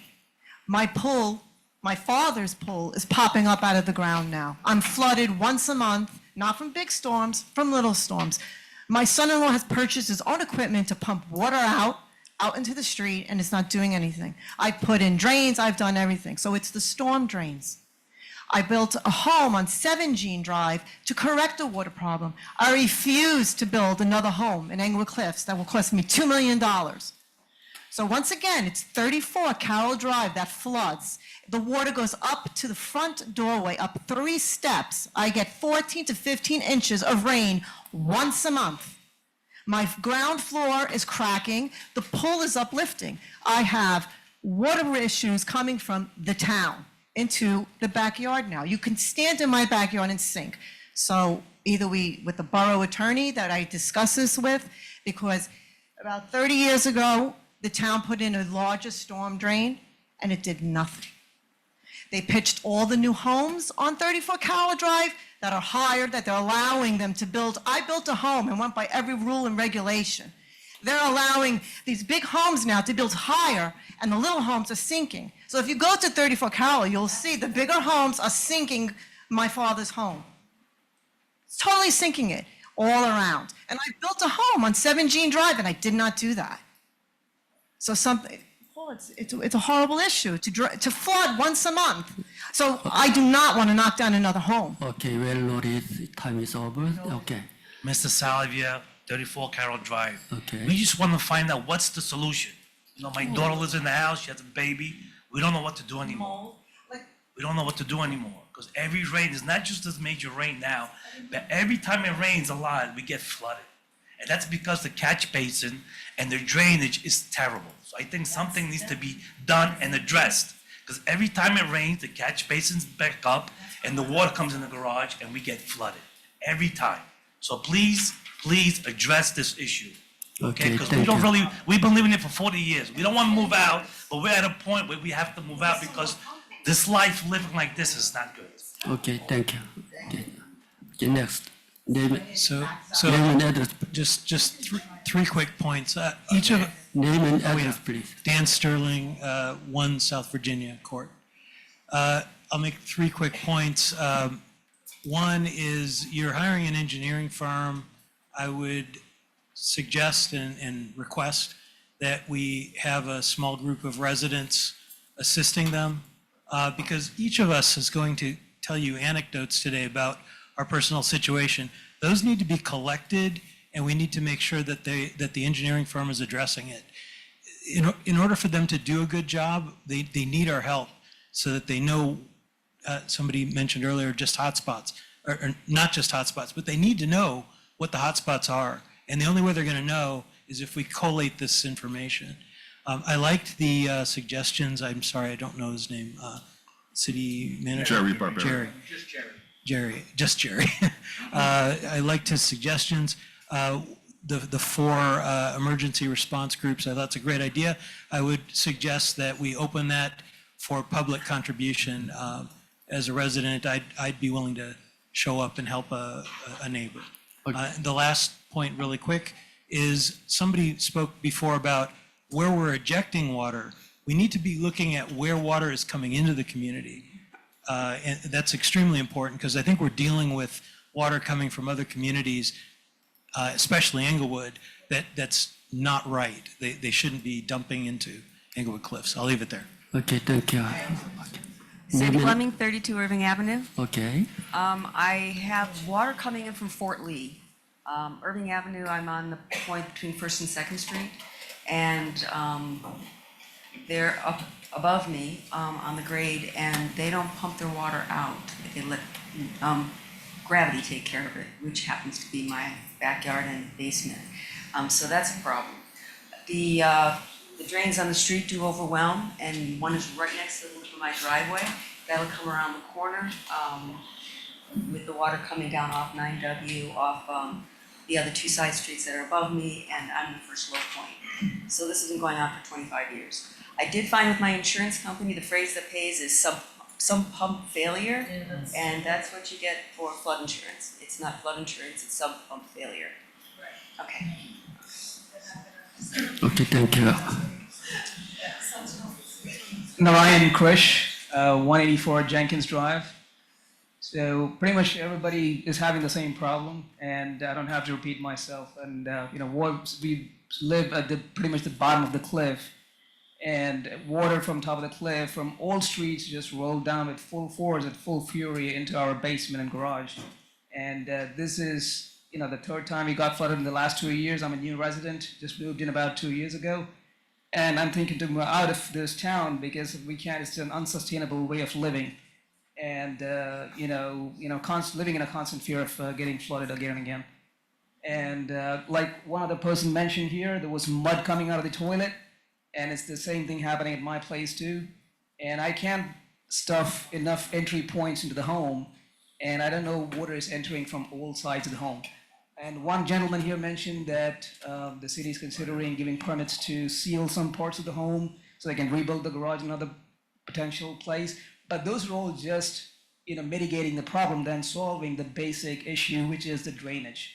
Somebody's got to look into how these drains are doing, draining water, and whether they are sufficient to take some time ago I went to the building department and somebody told me we are equipped to drain only 2 inches of water every 24 hours, right? So, how's it going to work? So we got 7 inches in 2 hours. But anyway, so, I think a majority of the effort should go into looking into how we can solve this drainage problem. And I think that would alleviate a lot of the pains people have come up with here. Okay, thank you, thank you.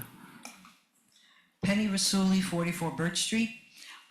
First of all, I'd like to thank the mayor and I believe Ralph from the DPW on Sunday, who were there as this rain was just about subsiding. Very concerned about the residents on my block, speaking to the residents. And so I thank you for that. And I also want to thank DPW for their very quick service within the last 10 days. of coming and carting off all of my belongings. I've been here for 40 years, be 40 years next year. This is maybe the 5th or 6th flood, can't remember.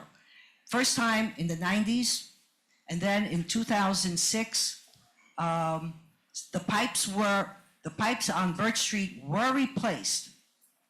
Not sure if the diameter was larger than the original pipe, but they were replaced. I figured this would be it, no more floods. 2021, it took all that time.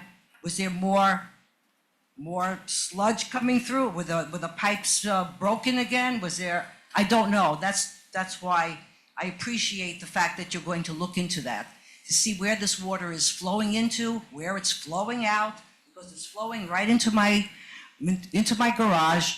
And I also want to thank you for the sandbags.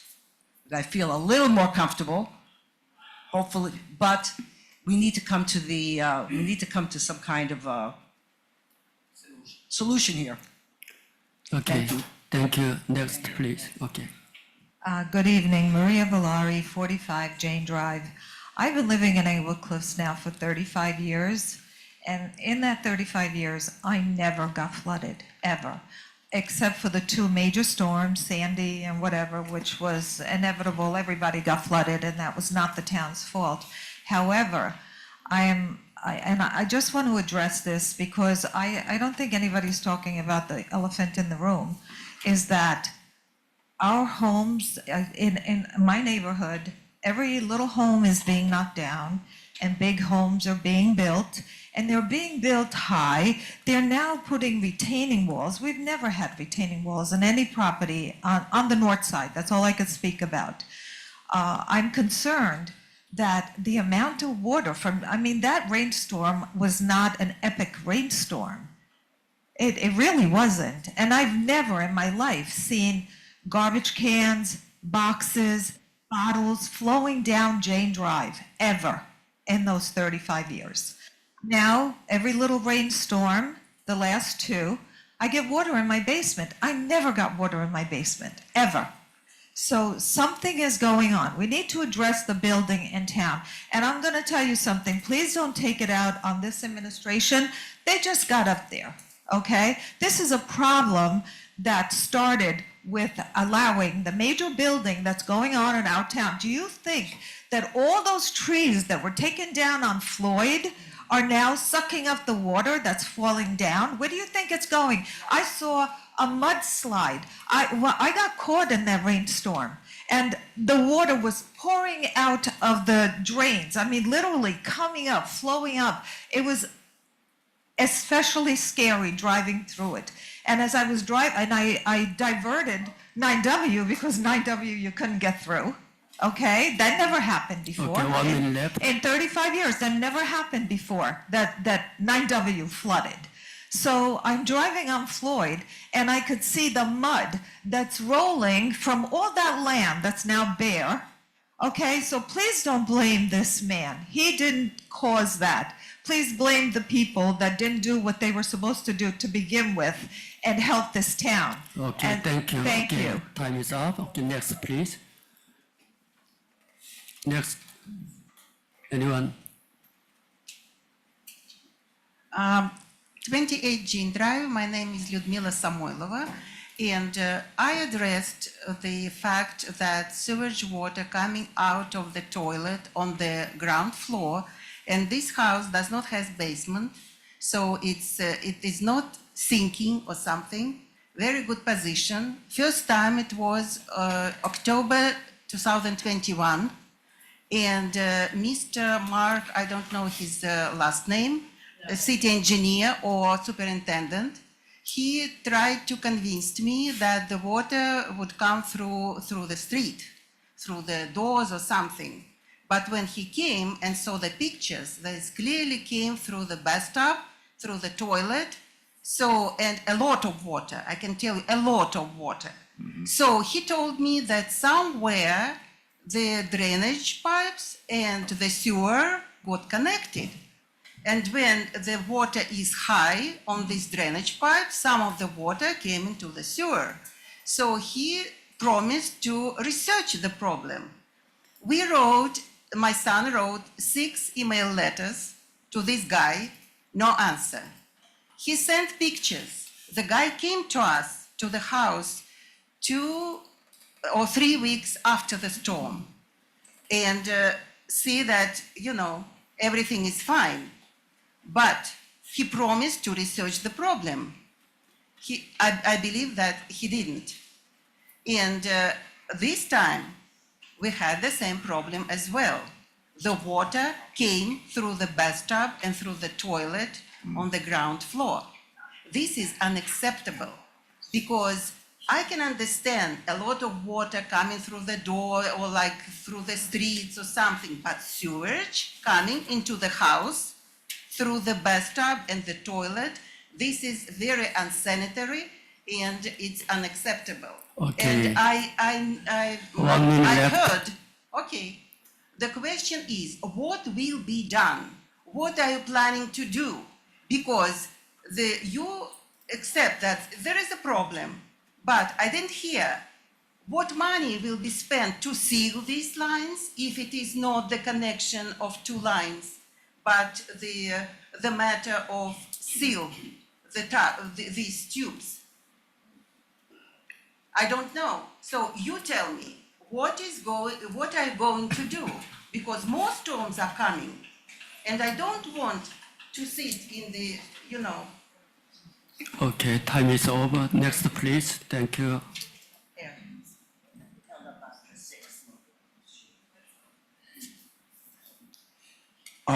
This is Owen Joe, 9 Cambridge Place.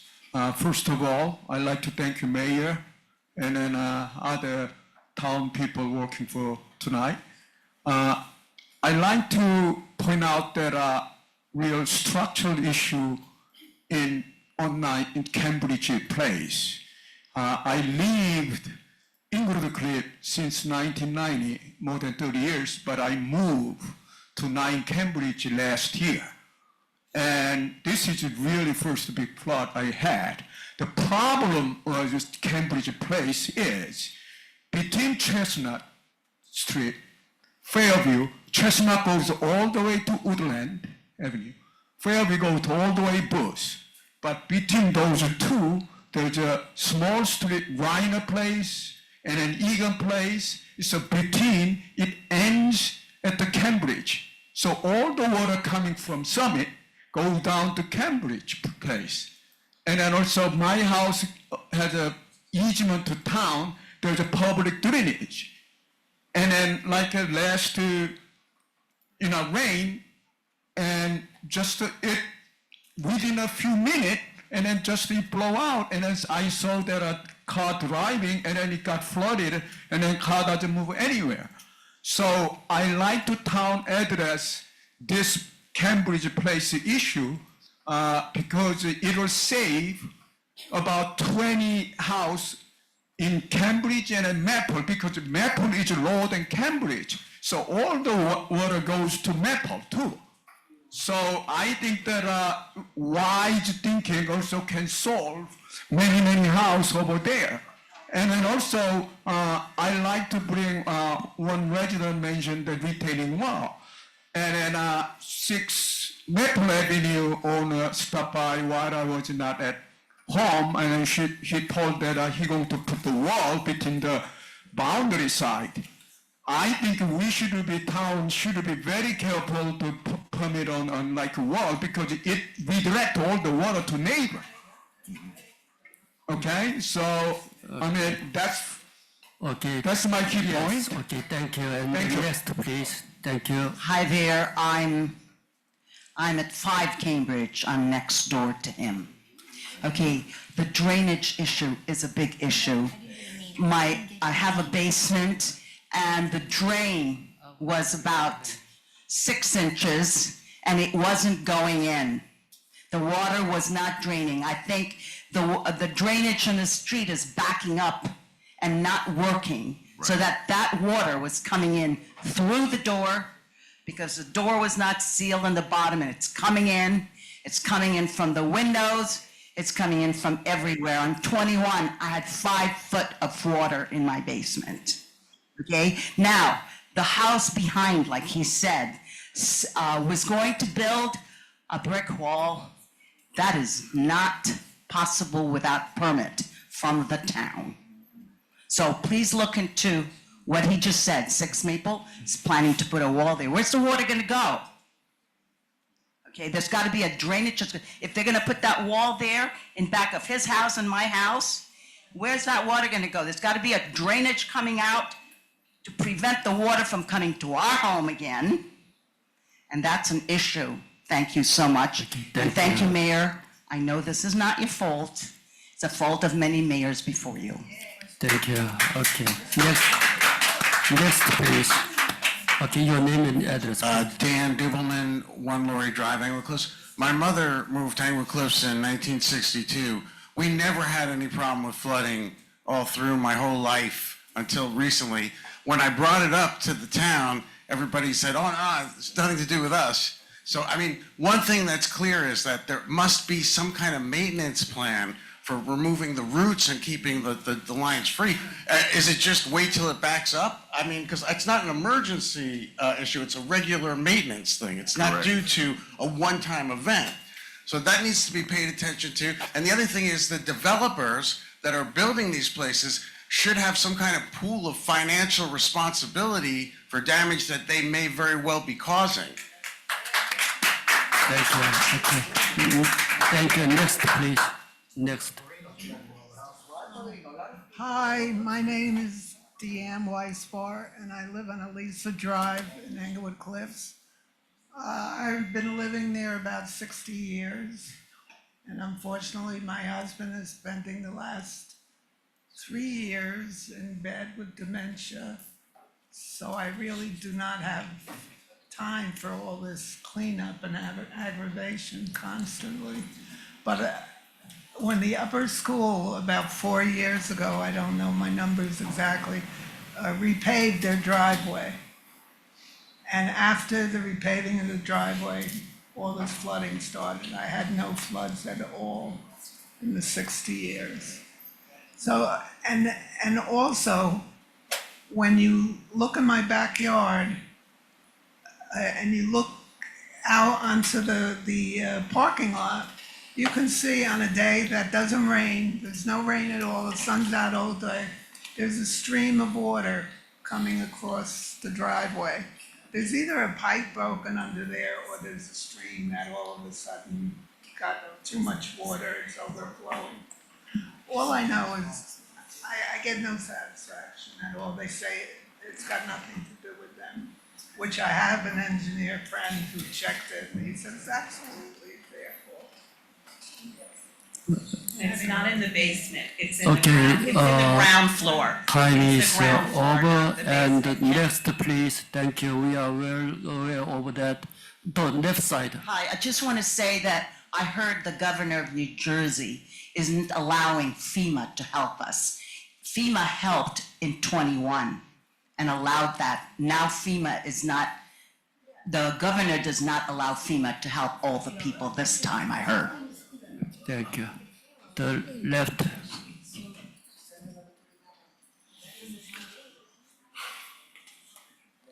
Good evening, everyone. I am Vinny Malhotra, 137 Hollywood Avenue in this town. First of all, let me thank the mayor and the council for setting up a special meeting to hear us out. I also want to laud the voluntary firefighters. Remember, they are community and it's all volunteer work. We've been here 40 years and the police has always been responsive. I came in as a physician and a volunteer to work with the EMS when I first came over here. Jerry, and forgive me, I didn't get your last name, really liked some of the suggestions that you put forward for solutions to this problem. Now, for our personal issue, we are at 137 Hollywood Avenue at the bottom of the hill. But let me say, in 40 years, I have never had, including these storms that happened, water come down Hollywood Avenue to our property. So thank God for that. But in the last few years, we had at least 2 properties built next to us, both facing South Virginia Court, one on our left side, one right behind us. The first property, they raised it 4 feet and with the retaining wall. The second one was behind us, was another 3 feet, 4 feet. So we became basically a water basin to collect anything that was an overflow. And only recently with some of the, everyone is trying to do the right thing for themselves. So I don't blame anyone. But whatever the drainage issue has been recently, the last 2 storms, we had water coming in like waterfall from South Virginia Court, not on Hollywood where we live. And it flooded around my house, almost 2 feet deep, and running like really like a torrential storm, running across like a river. Fortunately, we had built a lot of good drainage on our properties. Once the rain stopped, all of that water escaped and went into the proper drains. But the water was touching the windowsills and I was just waiting for it to come in. So I think I would love to work with the town people to see what the solutions could be for some of these things. I think everyone is concerned, but. Okay, time is over. Thank you. Next, please. David Sevon, 129 Hollywood Avenue. I learned a lot of things tonight that's really, really getting into my mind. And if you look at that picture behind you, that is the way to get to the Hudson River. And you guys indicated tonight that there are pipes that are leaving the upper part and where we live above those cliffs going into the Hudson River. Ever since 800 Sylvan started their project, and I don't know how many pipes are leaving this general area or my general area of Hollywood Avenue, Churchill, Ellington, Lindcrest, which way is that water going? Is that water, after it leaves my area, is it going this way or is it going into Englewood? If it's going this way, they have not stopped blasting, whether it's nitroglycerin, whether it's dynamite, constant blasting, 800 Sylvan. The nails are coming out of my house, all my walls. Did they damage those pipes in the last 6 or 8 months ever since they've been blasting? Are those pipes made out of concrete? Are those pipes made out of plastic? Because we went back and forth today with Vincent and we went back and forth today with Dan, okay? And I kept on arguing because of all of the leaves going into the storm drains and being left out. But then I'm saying to myself, no.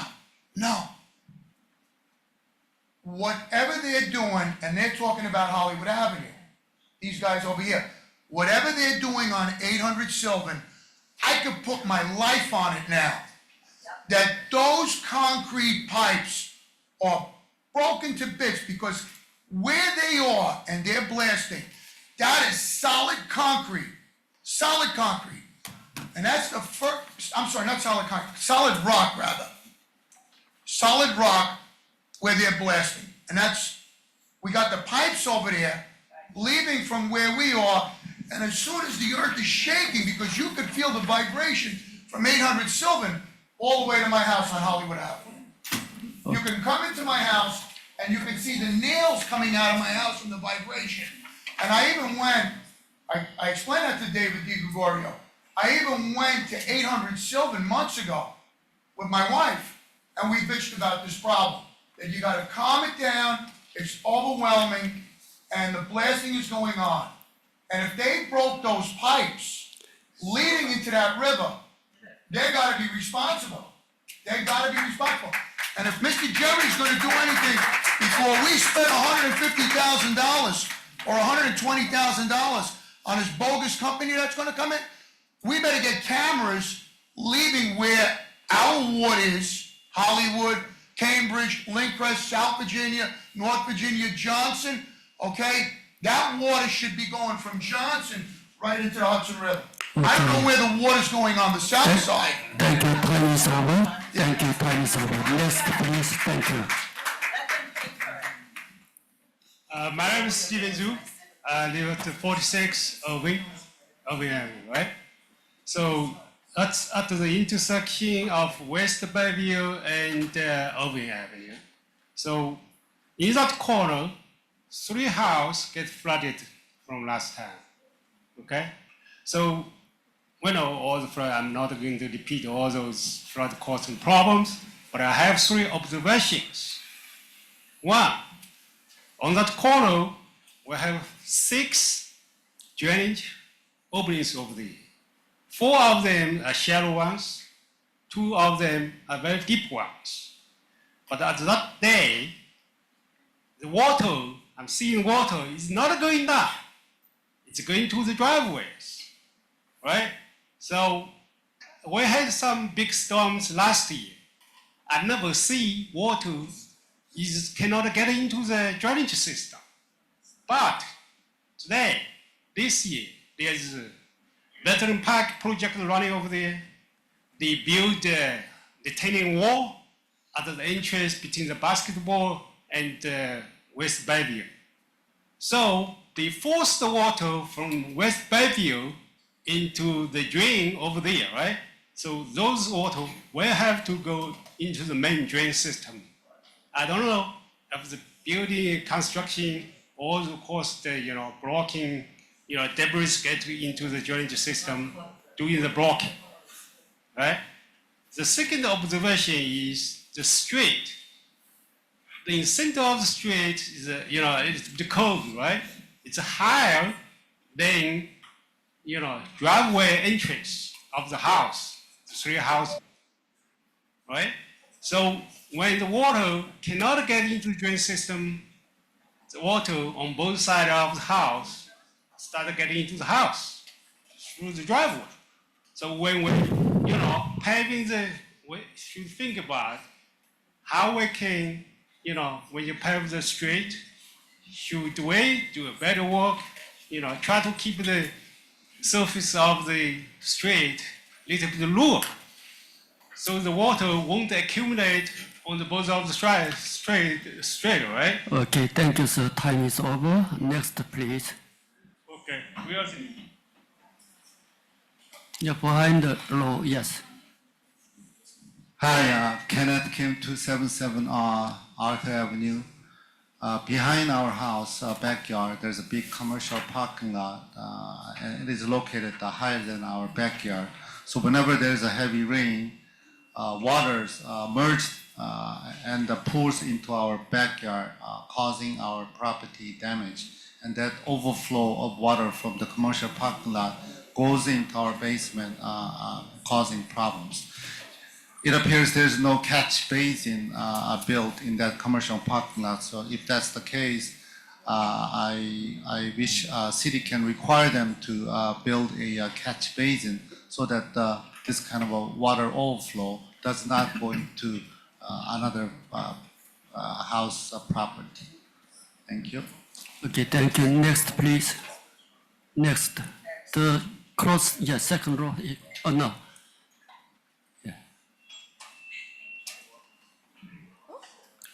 Jessica Liu, 281 Marietta Street. I'm also here on behalf of my neighbor, Michael Kim, at 275 Marietta Street. And also, hi, Marietta Street. We're having also a major problem. We never used to have a problem before. I've lived here for 24 years. I grew up here. But somehow in 2021, everything started to change. After Ida, of course, that was a huge storm. We've never flooded before. Even we made it through Sandy, okay. This was the first time we had a flood. And then thereafter, we continued to have floods, even with normal storms that the storm drain should be able to handle. it's not going down normally anymore. Even, so we live towards the bottom of the hill, but even houses on the top of the hill of Marietta are getting flooded. So definitely there is something wrong with the storm drains on my street. Thank you. Okay, thank you. Next, please. Okay. Gloria Gaynor, 164 Pershing Road. I just want to say, reiterating what this young lady said, is obvious there's something wrong with the drainage. Because my water's be going quiet out to the drain and then back into the house. Be quiet. The house outside, on August 6th, the house outside was like a river. The street was like a river because nothing was going into the drains and coming back into my home. My brand new home that I just built, and I am sick of it. Next. Okay, thank you. Next, please. Thank you. Yo, Lee, 40 Birch Street. I think, I live in the first house next to the basketball court. The problem that we're having on Birch Street is basically the drainage, catch basin are not big enough. Especially now we need to take water from Bayview, right next to the retaining wall, where the retaining wall ends. The water are gushing down from that gap, and also, the water coming down from the hill. If you guys visited the basketball court a few days ago, the drainage cover was covered by debris, mud, everything, right? I know that DPW went out there to clean it up. I appreciate that, right? But it's not going to solve the issue. On Birch Street, the problem is the drainage is not big enough. So when we had this rain on Sunday, and the Tuesday before. Both times you're talking about raging river, right? Flowing down, Birch, because the basketball court was not able to catch all the water, right? And then the grading made it such that my neighbor, like a Penny, right? And then Jason Jung, from 56 Birch Street, same thing, right? So this has to be addressed, right? Around the basketball court. More drains needs to be added, more catch basin needs to be added, right? That's what it is supposed to do. It's not supposed to be a reservoir that eventually overflow, and then all these water went into our homes. Yeah. Okay. Okay, thank you. I need to interrupt. I'm sorry. People in the hallway need to come in. The hallway is an issue right now for us. So please take a seat, or we may have to pause the meeting. So please come in and take a seat. From in the hallway? Yeah, okay, come on in and, Please come in, yeah. so we can clear up the hallway. We have a few that are fearful that if they move forward in the audience, they're not gonna get the microphone, but I assured them that we'll make sure we pass it. Yeah, we'll make sure, we'll make sure of that. We'll redo it, and we'll make sure that we go through the whole thing to make sure people have spoken. We can just do it by raising hand. There we go. Please come in from in the hallway, we need to shut down, I don't wanna shut down the meeting. Thank you very much, I appreciate that. Okay, next, please. Chief? Okay, go ahead. Chief, are we clear? What do we have in there? We good? We are, as long as the doorway's clear, this is the final gentleman that needs to clear the doorway. Thank you. I appreciate that, sir. Thanks, Mayor. Yeah, okay, thank you, go ahead, please. Thank you, Mayor. Thank you, Council. My name is Joe Chaffee, 9 2nd Street. I'm a lifelong resident of Englewood Cliffs. I've also been on the volunteer fire department for over 25 years. My issue is with Charlotte Place, actually. I have an ownership interest in a building on Sylvan Avenue, 325 Sylvan, which also, the parking lot is on Charlotte Place. Assuming that the project that PSE&G is engaged in, the massive new reconstruction and redevelopment of the power substation, assuming it was properly permitted and approved by the town, they were allowed to destroy and or obstruct the stormwater system on Charlotte Place east of 9W. So now when it rains badly, the water flows down Sylvan Avenue, down Charlotte, and then it bumps up against their project and then cascades down our driveway and floods our building.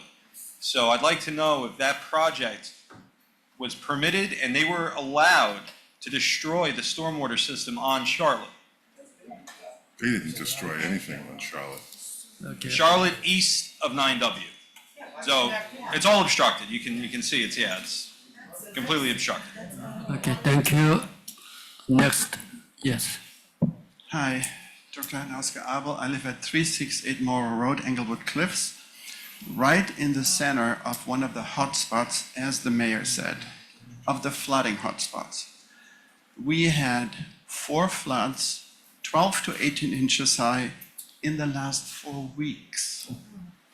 Per year, we have on average 10 floods. We live in Morrow Road since 2004.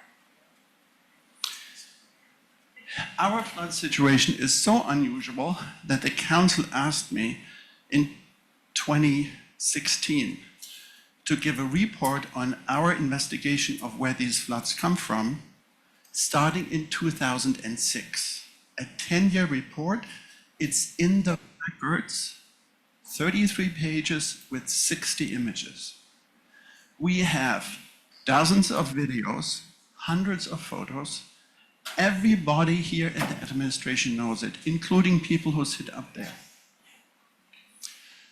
No response. We showed that the engineering company intentionally falsified the flood water mass that is hit Morrow Road. For instance, the structure that we discovered in this urban flooding, and that is a legal term, defined by Congress in 2016 and legally made valid by a report of the National Academy of Sciences, Engineering, and Medicine in 2019. The urban flooding that we suffer is due to the fact that on top of Morrow Road, up on Morrow Road, 20 meters above, is Sylvan Avenue with 8 acres of water impermeable asphalted area. The engineering company of the Borough of Englewood Cliffs ranked these areas as totally water permeable, like a cow meadow. When we calculated, and our citizen scientist calculations were verified by the borough engineer, we receive, within half an hour, 12 standard US swimming pools in Morrow Road, which is 360,000 gallons. The National Academy of Sciences report on urban flooding has all the elements that everybody here has suffered through. Small rains, little rains, local precipitation causes, because the system is laid out like a funnel to hotspots, your term, Mayor, causes significant flooding and property damage. You Chief of Police, to you, these are not acts of God. This is man-made flooding that we suffer in Englewood Cliffs. And I say this again, every individual fate that we heard today is man-made flooding. I have 2 maps here. I saw the borough lawyer has left, but the mayor is here. One is for you, Mayor, and one is for him. For a very simple reason. I have here the printout of the National Academy of Sciences on Urban Flooding. And go to the World Wide Web, download it, you can read it, it's free. It's shocking how what you individually experience is classical man-made urban flooding. We consulted lawyers what to do. Now, 2016, I gave this report. I want to read to you, sir. The Fifth Amendment of the Fifth Amendment of the Constitution says, the government shall not take private property give that information to our without administrator, justification. please. Yeah. I'll give it to you. I'll give it to you. I will. Yeah, The okay, government please. Thank you. cannot. The government cannot take private property to solve its problems without compensation. Every time you flood our properties, you cause us damage. So, and we pay you for it with our taxes. The Supreme Court decided 24th of April this year that the state of Texas cannot take private property. 9-0 decision written by Judge Thomas. This is the legal situation that you face. Okay. Okay, give it to the administration, please. Thank you. Okay, next, please. Next, please. Yeah, next, please. Hello, I'm Patricia Rosen, 60 Karen's Lane. What's the address? 60 Karen's. And I have been here for 57 years. I never had any problems with a lower level. Now we are getting water up from underneath, pushing up into the lower level. That is a major problem. I have no idea how to stop it. It just is still there, and it's very upsetting. Also, I want to talk about the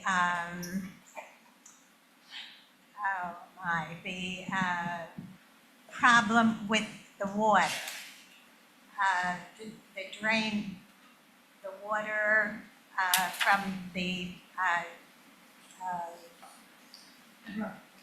from Catch basin. the brook, yeah, the brook. Okay, I would tell you that maybe in the first 5 years after we were here, we had a slight problem then. It was fixed, and we never had a problem again until now. Now, the brook, which was always maintained beautifully, is in terrible shape. The walls have collapsed. Everything is falling into the main grade there, and nothing has been done. I spoke, it is certainly worse now than it was when I first spoke to Mark, but it is definitely impossible now. So I would like someone to come and look at it and see what can be done. Yes. Okay, thank you so much. Okay, next, please.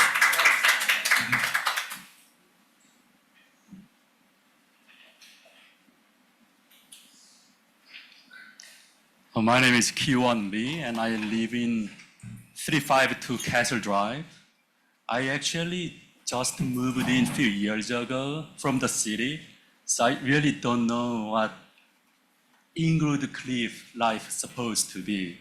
So what I see is that from these occasions to all the water from Rock Road and uphill from the Castle Drive, they just come down, pour out so fast. It's almost looking like a life-threatening event. My kids think it's cool, but it's scary to me. So and then now, once in a while, if there's heavy rains, I see the manholes popping up, water just pour out from the manholes. So my house is pretty much a brand new house. So no matter what's happening, I know it's not from the internally. It's from the outside, which I have no control of. That's why I'm here today to ask for the help. So me and my family keep staying in Inglewood Cliffs, not going back to the cities. Okay, thank you. Barbara Kostakis, 72 Hickory Street. I'm grateful for Ralph for coming to my house, and maybe I can, for the brook, because of the brook, I have an easement from the sewer that runs underneath to the brook, okay, behind my house, between the fence of my house and McDermott Way, okay? The brook used to be very clean. There were ducks in the brook years ago when I first came in, 40 years ago. It is now full of trees, branches, and everything. Even the previous administration was totally aware of it and were told they were going to clean it. I am still waiting. I am on the DPW's back all the time.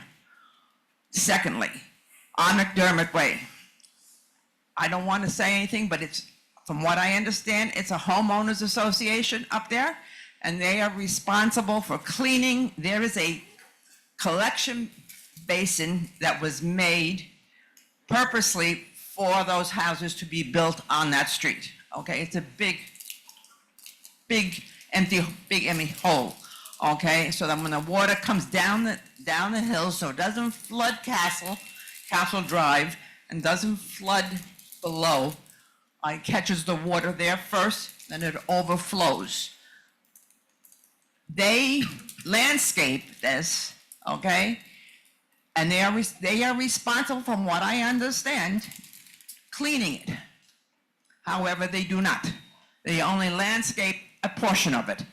Ralph was there today. He spoke with the landscapers. They don't know who pays them, the usual. He has all the information. And I have videos of, if you would like, of what they do and how they just keep trimming, because what's coming back there is becoming a swamp, is a swamp area, okay? And so I would like it cleaned up.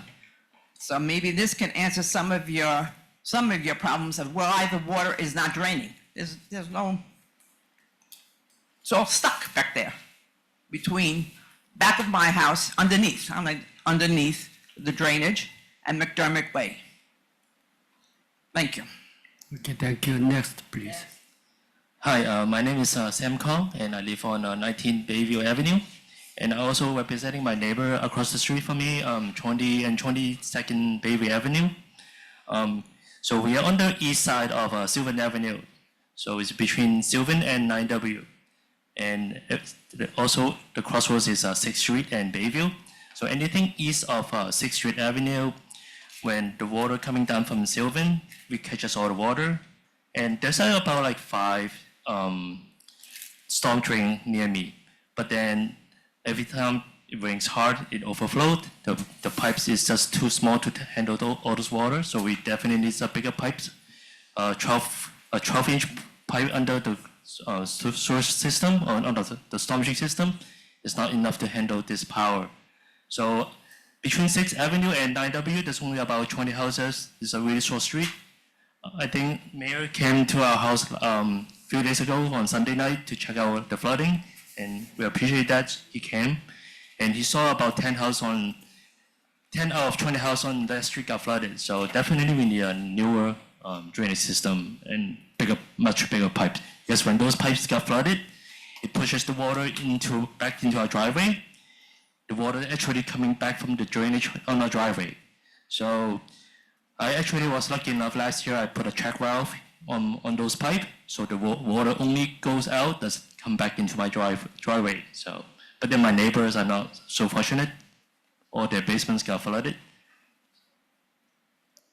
Thank you so much. Next, please. Hi, Darcy Pasticreta, 45 Karen's Lane. We're neighbors of Pat Rosen, who just spoke. I don't want to replay all the anecdotes because I know that everyone's said a lot and everyone's heard a lot.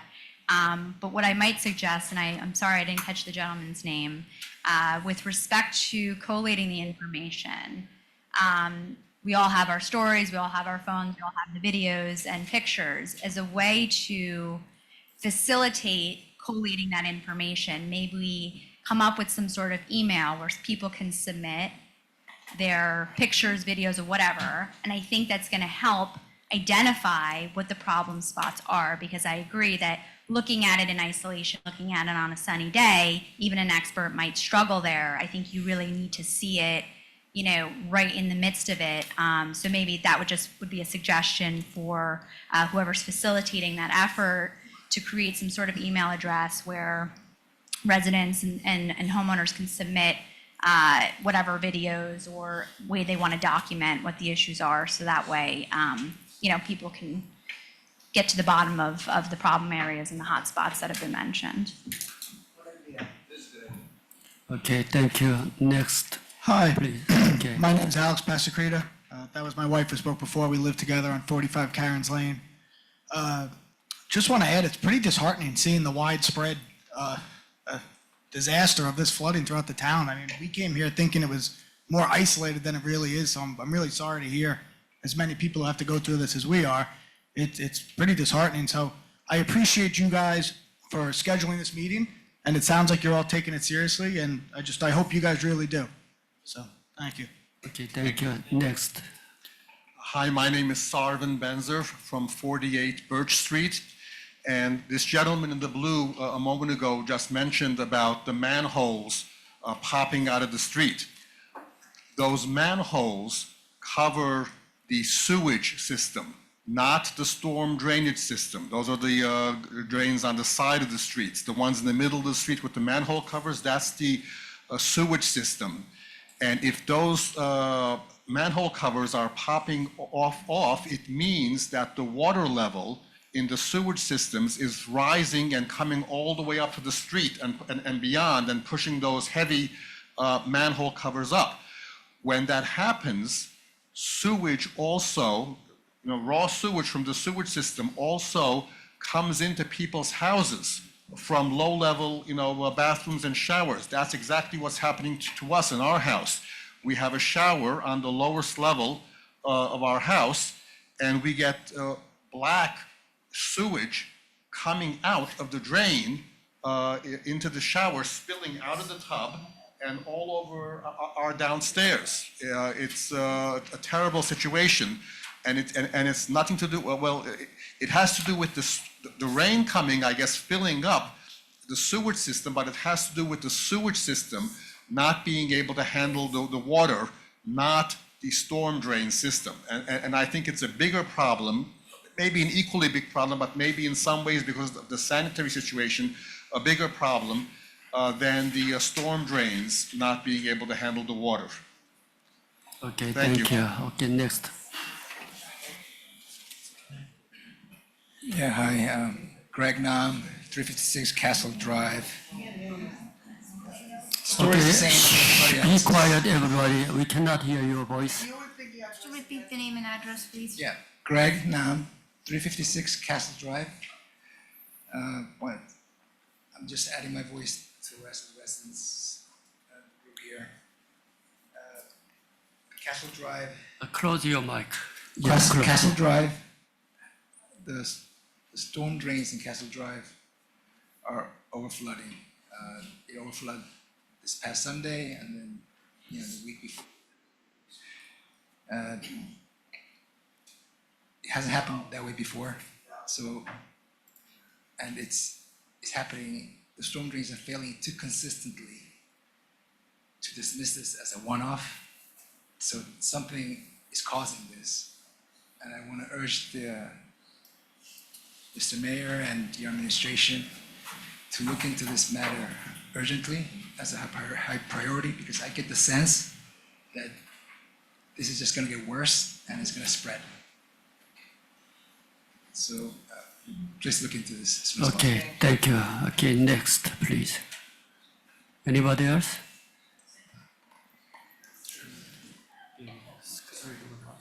Jonathan Park, 23 Loretta Court. I've been here a little over 3 years now, and I think I've been flooded 6 or 7 times. And obviously, it's not a great experience coming into this, wonderful town. Everybody's here, and lifelong, 30, 40 years. Obviously, this is a great town to live in, right? So I want to be there. I want to, be the same, the length that you guys are doing. But it's not helping, right? I built the garage dam. I put sandbags. It's just not working.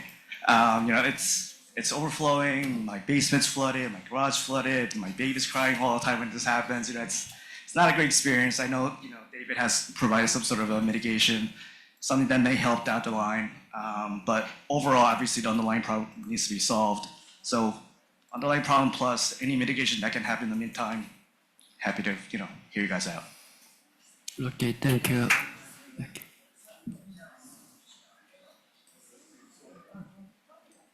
Okay, go ahead.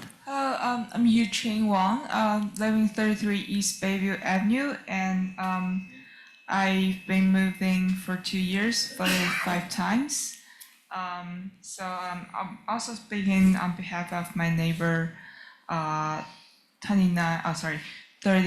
East Bayview and 34 East Bayview Avenue, and we've always been flooded, like our 3 house on our street, because like we've on the lowest spot on our street, and like we've been like living in the middle, between the like Hudson Terrace and Sylvan Avenue, and we definitely need a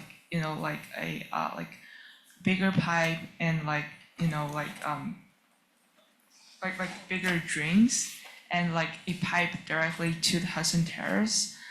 So like, can, have a better situation, because like I heard a lot of people here, like their problem like just begin to show up, but for us, it's like a problem for like a long time. So yeah, thanks for hearing me out. Okay, thank you.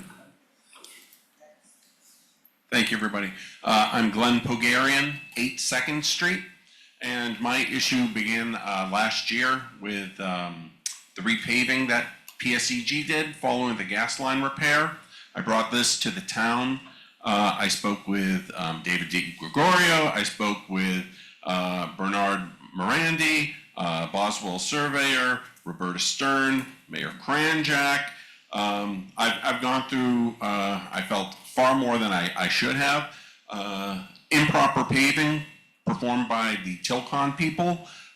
When a neighbor washes their car or waters their lawn, their water comes down my driveway from 2 homes up, even when it's not raining. So it's an improperly pitched street, terrible topography. I built a new home 5 years ago. I had to comply with all the permits, all the topography, all the engineering surveys. And so I question, why isn't the town involved in any other person participating in paving our streets to ensure that there's proper pitch to the proper drains? So my driveway serves as the town sewer for the street.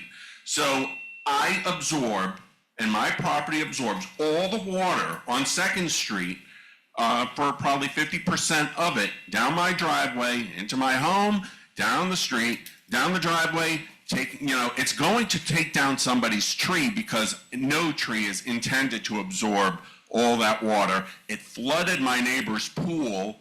His pool was just mud.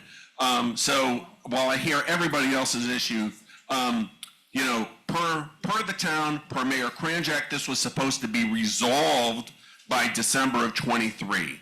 A year has passed. Nothing's been done. Per Roberta Stern, in December of last year, we are not waiting for a reply from PSEG to resolve the issue. Jerome Barbero and Mark Neville were supposed to address this issue, and really disappointed in the town's response to it. I had to install permeable pavers in the driveway per the board. It cost, probably an extra $20,000 just to do that. It's completely washed out. And so, the driveway was never intended to serve as the town's sewer. And I'd like to know what the town's going to do about it, when it's going to be remediated. Thank you. And by the way, thank you for participating in this and hosting the special meeting, of course. Thank you. Okay, thank you. Next, please. 8 2nd Street. Is there anybody else? Anybody else? I think I'm the last one. Oh. Okay.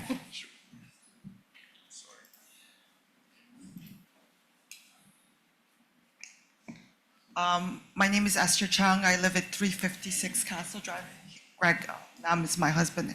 He was kind of nice saying the things that he said. In our life, like we've been living here 16 years. We had 4 floods. The whole street, from beginning to end of Castle Drive, is all flooded, the left side. So it's not our fault. It's not a flooded area. It's the sewage and the draining that it has a problem. Like everybody says, like water flushes out of the toilet in the basement. Water is flushing from everywhere.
Motion.